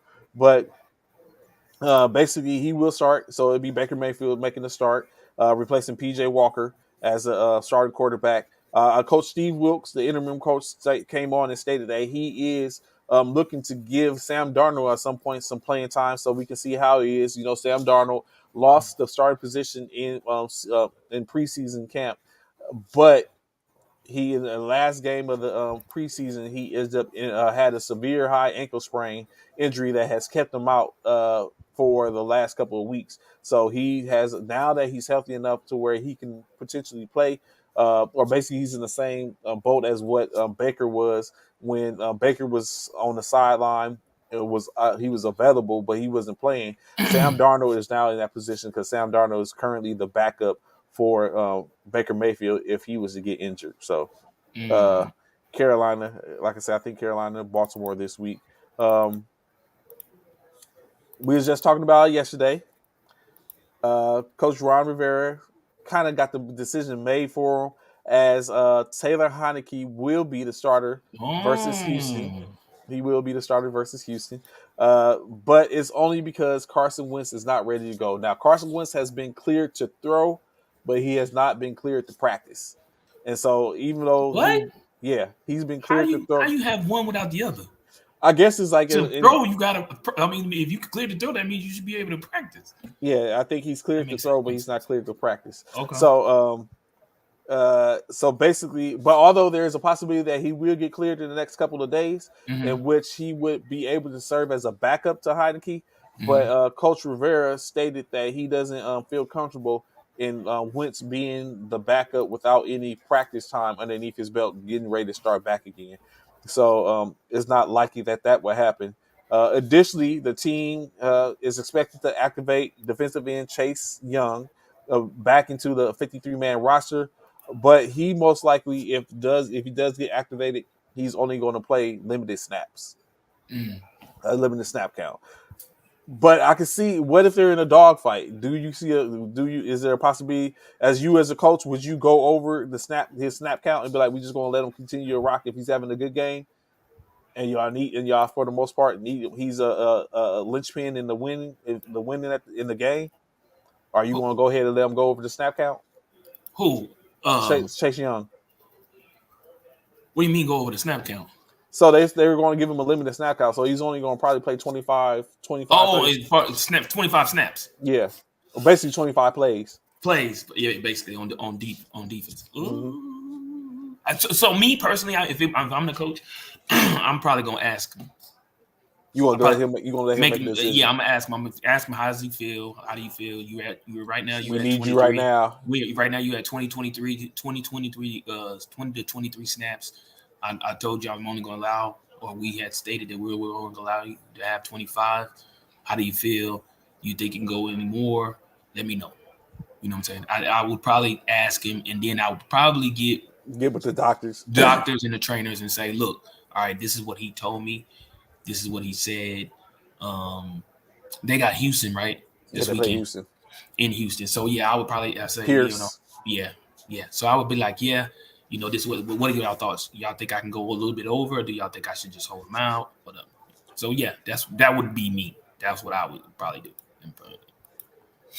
Of course, with that same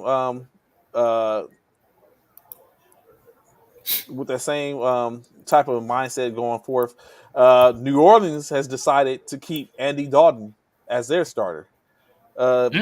Yeah, so he's going to continue to start. Basically, the lack of production from Dalton has presented a problem for the New Orleans Saints, but they do say that Winston is not 100%.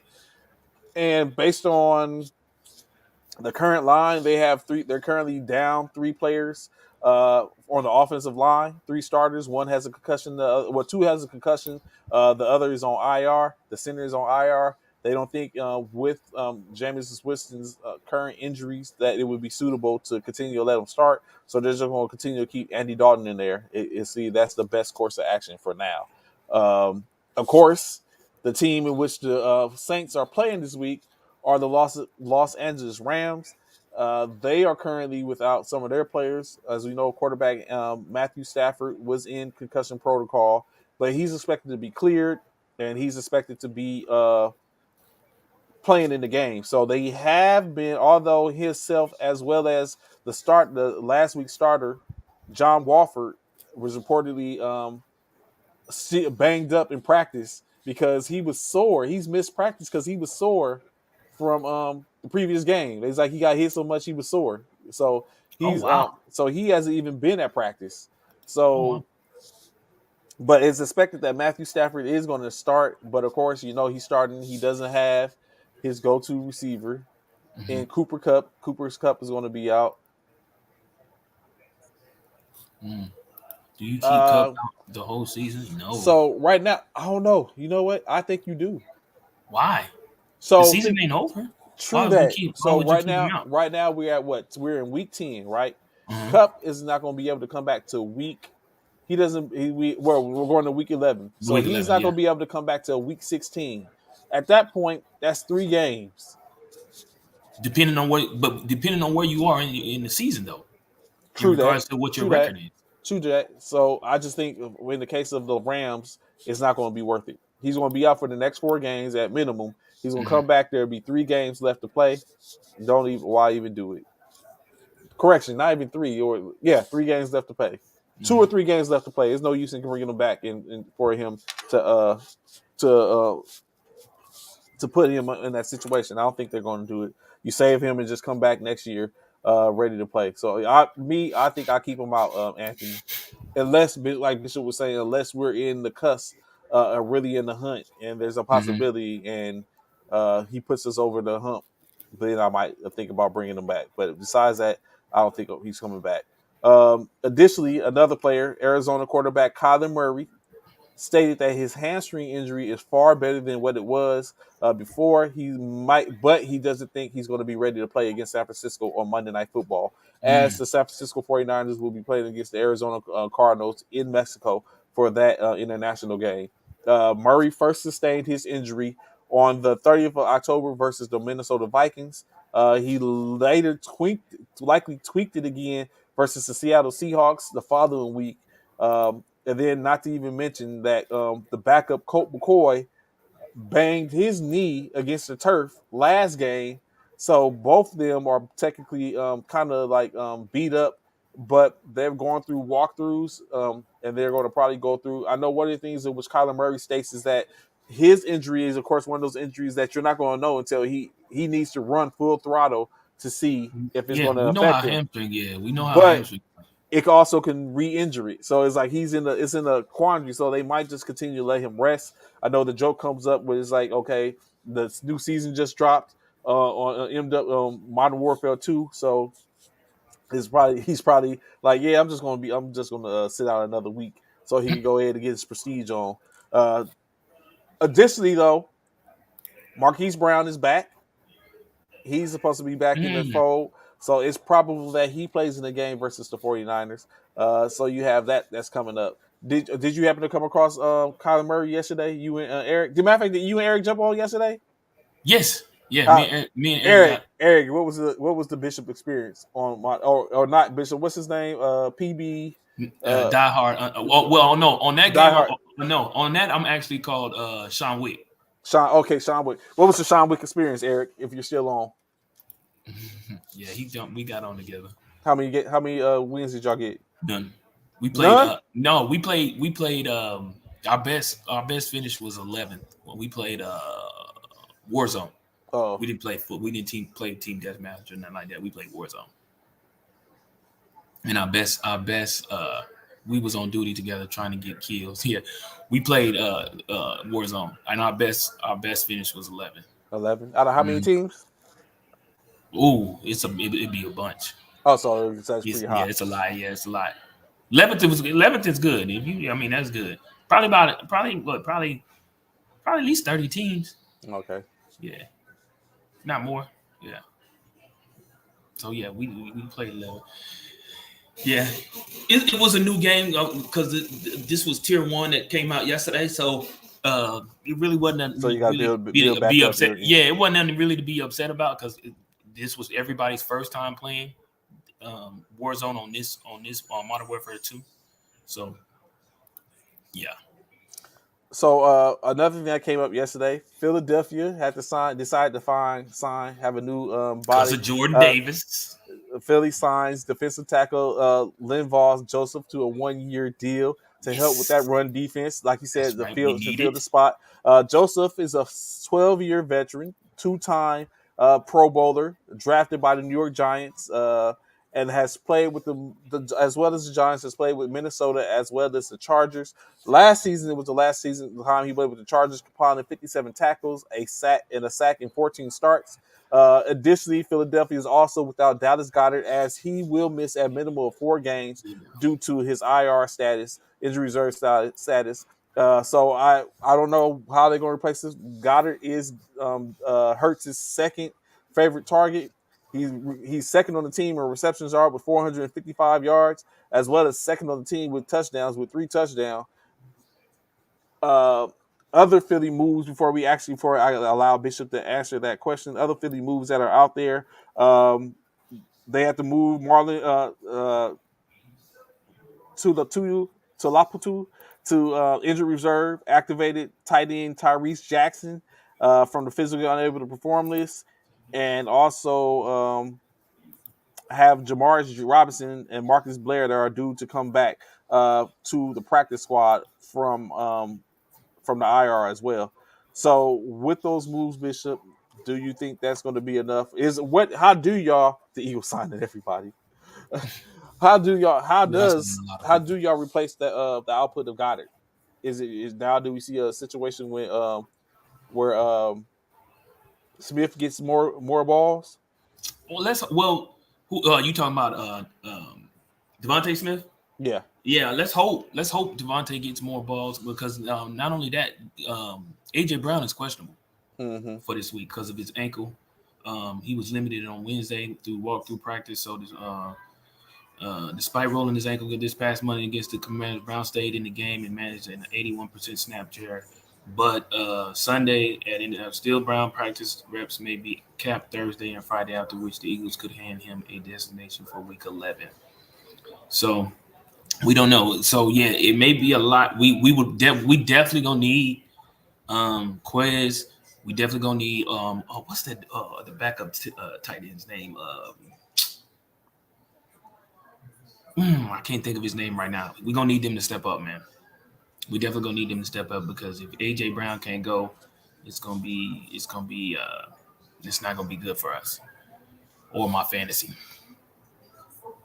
Just gonna be honest. So, but yeah, that's crucial. And then the fact of the matter is this: somebody brought this to my attention earlier today that we are about to face, and it worries me. We're about to face some heavy hitting running backs the next couple 3 games.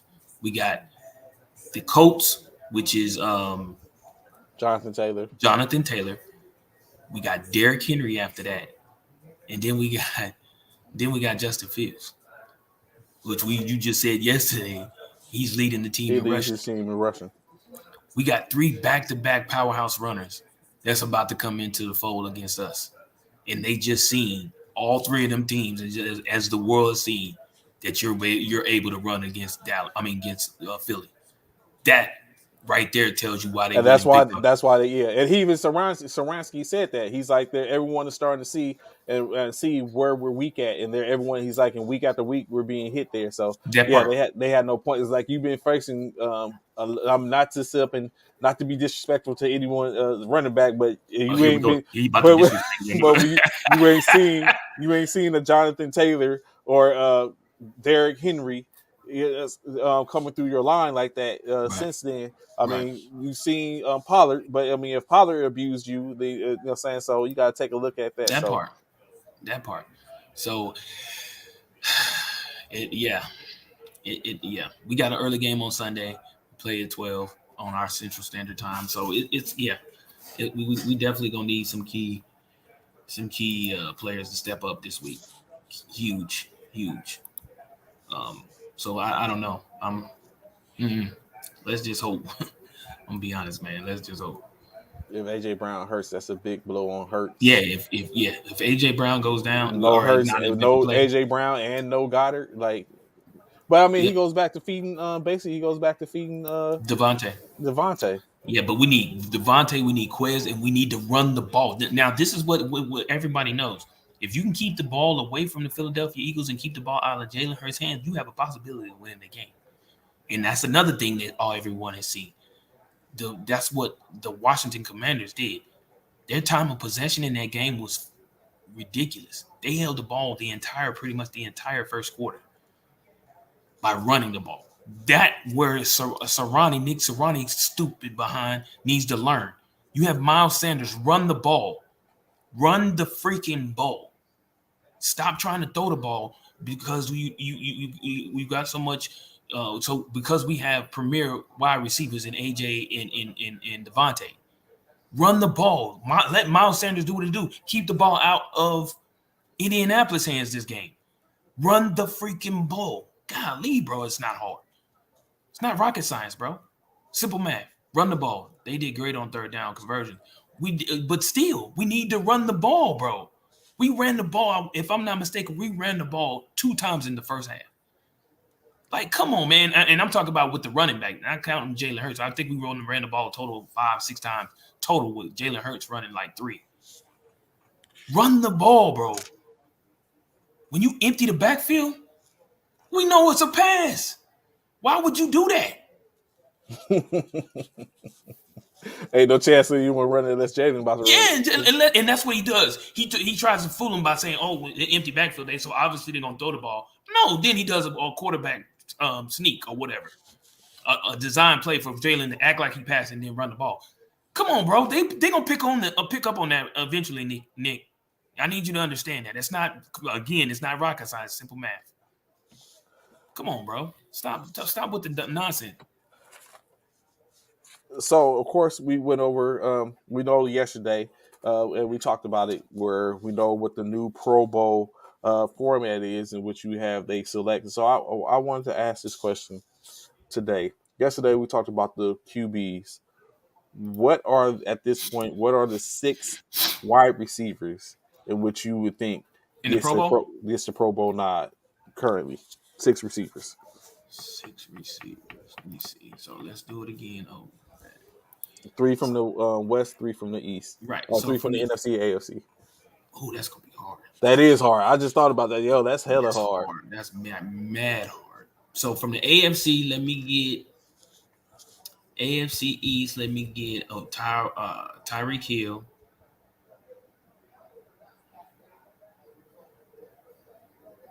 Oh, corrections, 8. It's 4, so it's 4 and 4. I I'm about sorry. to, you know what I was Yeah, about to think. I was yeah, like, you yeah, know what? That's a yeah. little. That's hard. That's That the is same as hard. That's hard. quarterbacks. Yeah, yeah. I was That's like the hard. same as quarterbacks. Yeah. That's So a it's 8. that's It's not. 8. So give So me 4 and 4. Tyreek Hill. Tyreek Hill Give for the me AFC. give me Tyreek Hill. Give me um what is his name? Definitely give me Jamar Chase. Chase. Yeah. Has he? Do you think he's earned a nod? Yeah. Without question. Yeah. In my opinion, I give me think what's Jamar his name is Chase. better than him on Who? his own team. Who? Higgins. No. This year, I think Higgins is better than him. No. Not in my opinion. Okay. Give me Devontae Adams. Devontae Adams. Okay. I don't even know if he earns a nod, but he's probably better at the worst, best of the worst. Yeah. Devontae Adams. So That's 3, Hill, right? Adams, Chase, and one more One more. for the Golly. East. Then you got to give me whatchamacallit from Buffalo then. Diggs. Diggs. Yeah, you got to give me Diggs. I feel you, Eric, on Waddle. I do. You can't. But You going you can't leave double up? Diggs. Yeah, but you can't leave Diggs out though. You I can't. think you leave Chase out in that sense. Jamar, I can't. I I can't. think Not with the quarterbacks in which you have playing for the nah. and it's Can't. flag football too. Like I think Chase is left out. Nah. Yeah. Give me Diggs, Hill, Chase, and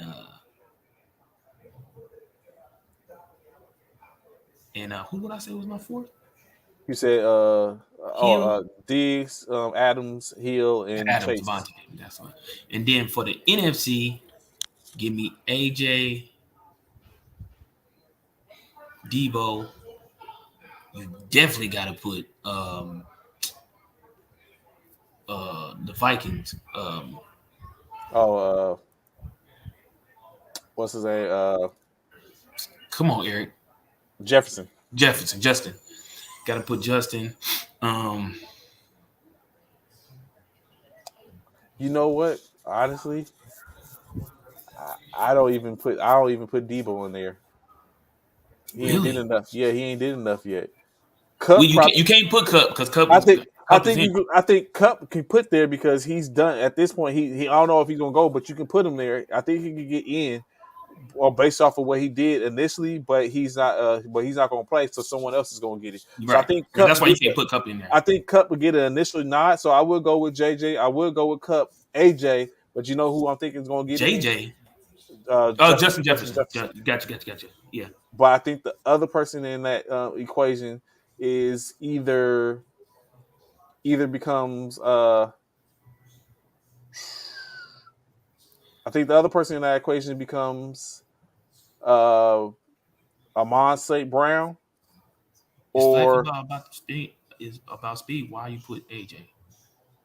it's still possessions. And still, yeah, no Cup. I'll put St. A. Brown, so that's Amon St. Brown. That's the so Cup. I think Cup is gonna. I think what's gonna happen is Cup is going. I think Cup is gonna make it anyway. He's gonna be voted in, but he's gonna be replaced. I think Amon Brown St. Brown is gonna actually get a nod.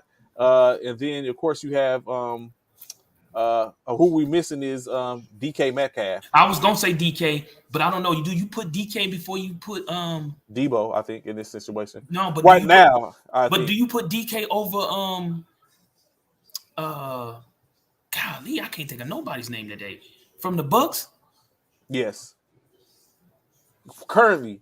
Now, in a couple of weeks, open the like the polls are open now. Like they're going to be able Right, to tell I me. just saw it. Yeah, I so just saw the I poll. haven't went and did a vote yet or Mine, anything like I ain't that. either. I just But saw it. but when you look at that, like right now, if I was voting right now, it would be I would put Jefferson, I would do Cup, I would do AJ, and I think Ross St. Brown will get my vote before Debo, before Mike Evans, Mike Evans, that's who it is. uh, or you know, what I'm saying, or even like I just said, even like that Cup. But then, DK now DK would be my next person coming in for a Cup. You know what I'm saying? Because he's gonna. I think Cup gets in, but he's not gonna stay. But he's not gonna be able to play, and it's gonna end up going to someone else. So maybe I'm Rob, but I don't think Debo at this point has done enough to get a a nod.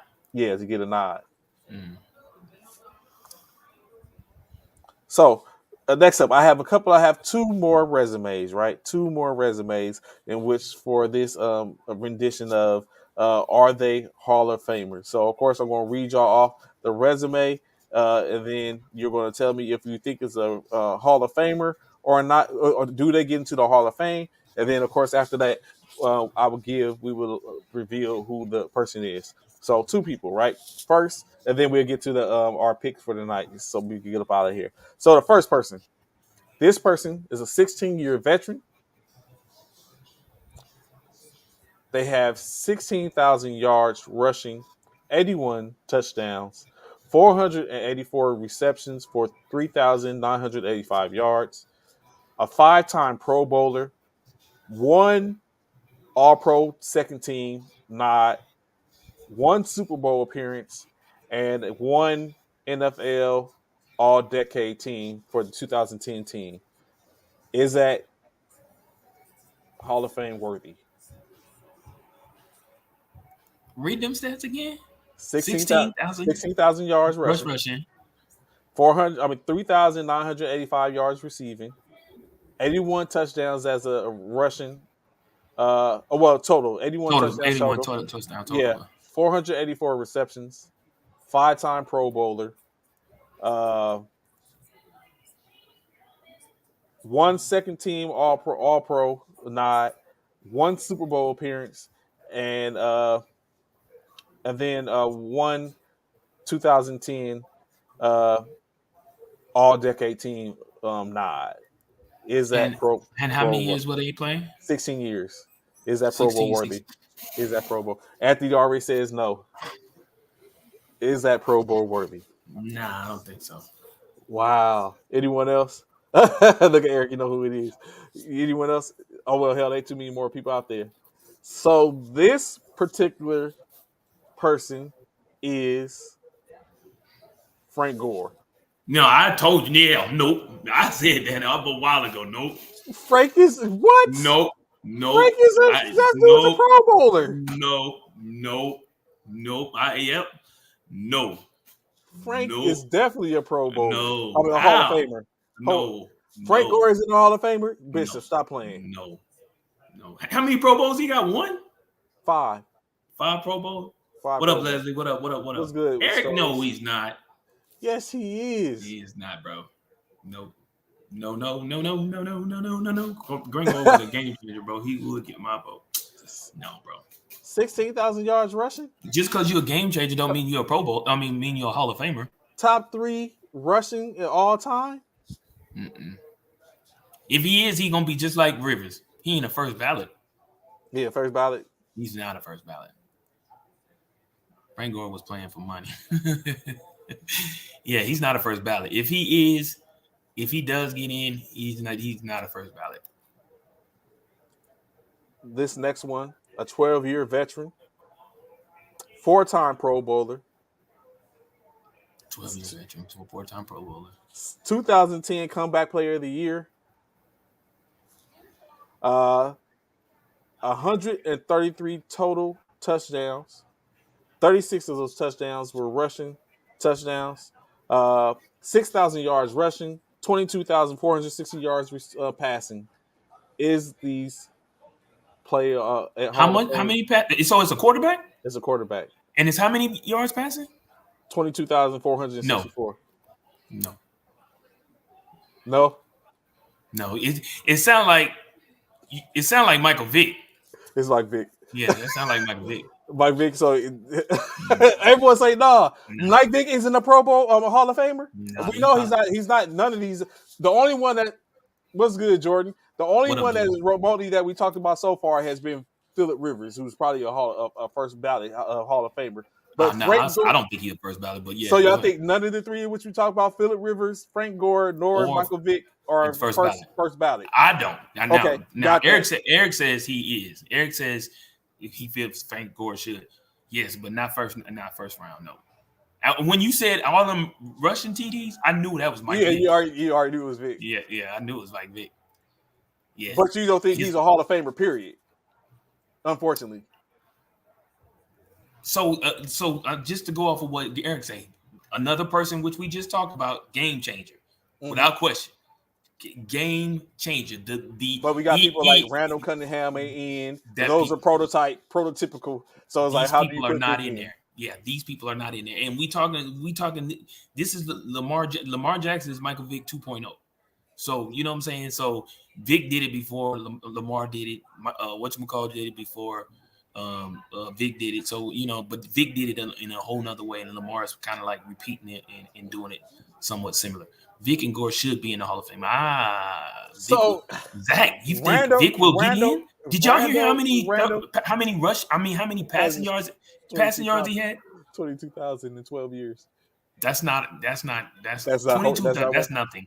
But so again, does the fact that he wasn't just game changing, he changed the game altogether. He did. Randall Cunningham was like that first. He was first. You got one when you got people, you know what I'm saying? But Vick did it differently. He was different with it. You don't think that because of his 22,000 yards, he had 36 rushing touchdowns. I know 6,000 rushing yards. That's a lot. He had 10,000 less rushing yards, and it wasn't even his position wasn't the run. Right. And he had 10,000 less than Frank Gore. Right. I don't see it. Definitely not first. Definitely not ballot. Not first ballot. Hell no. Not even close. Maybe he gets in as a contributor. He may. But somewhere down the line. As a player, it ain't gonna happen. Nah. He may get down the end. Nah. Nope. Exactly why Vick was unprecedented. Yeah. Nah. I think You got Vic going in? eventually it's going to be hard because, like you said, as people fall off, and every year there's some people that's going to feel it. And you got to think how many people are on the list who are currently not in that are looking at probably never getting in. So it's like, does Vic surpass them or get any of them? I think Phillip Rivers. I know we had the conversation yesterday. I think Phillip Rivers has a good chance of being the first ballot. His numbers say that 82,000 yards rushing. I mean, passing. Yeah. Like his numbers 82,000 is a lot. That is a lot. That is a lot. But and Gore, I think it depends on who Gore is up against at that time. Right. But I think he's a first ballot too. Yeah, when we already spoke about this. We talked about who's in that The running back classes and stuff like that. I think Gore gets in, man.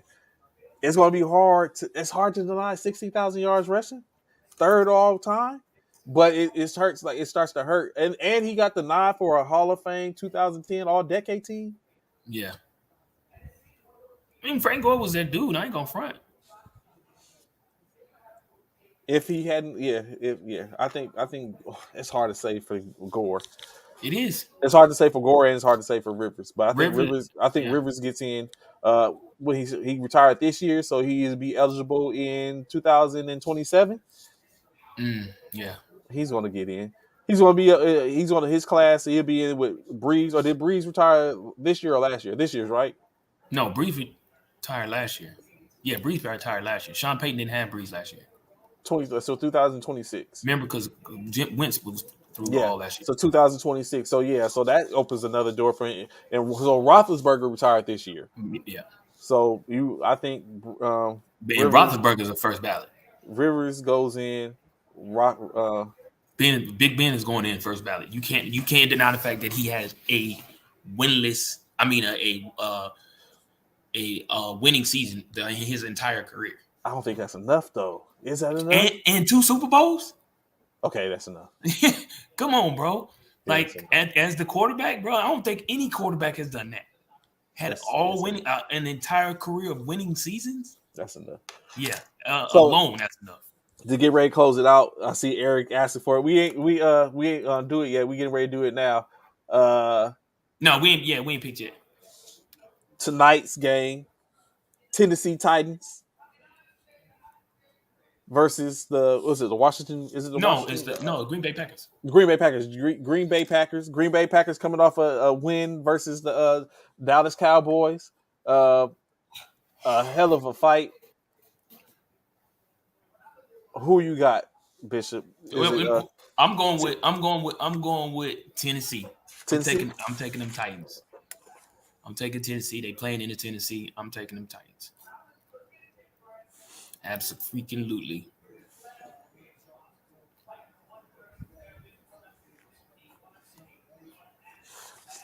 What are the variables we have here? Derrick Henry is activated. He's playing. Of course. Christian Watson is still playing. Did he do enough to make people think like, okay, we got a guard against Watson? Aaron Jones. You know what? Man, I hate this because I've been horrible for this. You know what? I think this week I go 2-0 in Monday night and Thursday. Monday night, you didn't pick that, right? No, I'm talking about this week coming up. Oh, it's up. Well, that's a fault. That's next. Yeah, that's next week. After. Yeah. So I think you know what? You're going with Tennessee. Mm-hmm. I'm going to go with Green Bay. Oh, there we go. Let's separate let's get that gap in there again. Let's go on. I'm going. Oh, Eric going Packers with you. Eric say Pack. I was about to say I wouldn't go. I'll be Aaron Rodgers, Aaron Jones, like Christian. Although they're probably going to try to lock down Christian Watson, but I think they find a way. Hopefully, LaFleur and them, they get together, they find a way. As much as I want to go with Tennessee, I was actually Tennessee up until this point, and then I was like, you know what? Let's go. I'm going with Tennessee. I got to find out. Hit Ron up. You going with Green Bay? You mean? Yeah, Green Bay. Yeah, I'm going with Green Bay. I'm going with them. I'm going with them Titans down. And you know what? When I asked Ron, if he says who y'all pick, and if I say I pick Green Bay, you pick Tennessee, if he be like, I'm going with Tennessee, I'm going to feel a certain type of way. I'm just going to let it be known. I'm going to feel a certain type of way. Feel a certain type of way. Why you gonna feel a certain type of way? I'm going to feel just like how them players feel when KD said, I knew you was finna say that. No disrespect. I knew you was finna say that. Nah, I take all disrespect in I that. knew So, you was finna say that. both of y'all do it because y'all both do that, right? Y'all sit up and I sit up like, hey, who you going with? What y'all pick? Yeah. But it really be like, what you pick? That's what it's really feel like I'm hearing. It's Trey, what you pick? Because I'd be like, oh yeah, I picked Philadelphia. You go opposite. I'm going with Washington. So it's like so. And sometimes I do it just. I was like, I want to see. You know what I'm saying? And when it's so, and even though you go with Philly, but there's a pause. Yeah. That simple makes me simple. Like, so really, that's what you're doing. Don't worry. Every dog has his day. So, you know what I'm saying? We got that today. So please, you know what I'm saying, be sure to be locked in. I think we're going to have a good amount of a good show tomorrow as we talk to some people. We just make sure format and making sure we got these locked in. So we should definitely have a good show. You know, myself, Bishop and Ron to be here. And you got to simply give our picks for the night for the weekend as we getting ready to walk in on that. I promise you, by season's end, it's going to be a very tight race. I don't know what the rest of them going to do, but I'm going to be. The tight race is going to be between maybe me and Ron. It ain't going to be a tight race, three-way time. It's going to be a three-way race in which, you know what I'm saying, it's coming slowly but surely as I step. So we greatly appreciate y'all being rocking on with us, being on with us this morning. Of course, more to come. Y'all know where to find us every Monday through Friday for the most part, 09 to 1100 hours at Central Standard Time. First formation, y'all know what it is. Tap in as always, like Bishop would say. We appreciate y'all being back. We back on duty, Bishop. Let's go. Dang, it's like that's how you get down. Like, you know how we do, Eric. You know I'm jumping back on, bro. Let go. Leg out. So you know, say we greatly appreciate y'all rocking with us and checking in. Appreciate it. Appreciate you, Frat, thank you. Yeah, thank you, man. So, you know, say of course we'll be here. Y'all know where to find us tomorrow morning, 09. Be sure, don't be the formation. Leslie, we got a 4856 for you, brother. Bishop, any last words before we get up out of here? No, man. Y'all have a great Thursday. Enjoy it. Be safe. Have love on your loved ones, man. Have a great day, and we'll holler back at y'all. As Trey said, man, Monday through Friday, 9 a.m. to 11 a.m. Central Standard Time for you civilian personnel. Will be easy. Cyro 5 Military Fraternity Incorporated. Peace.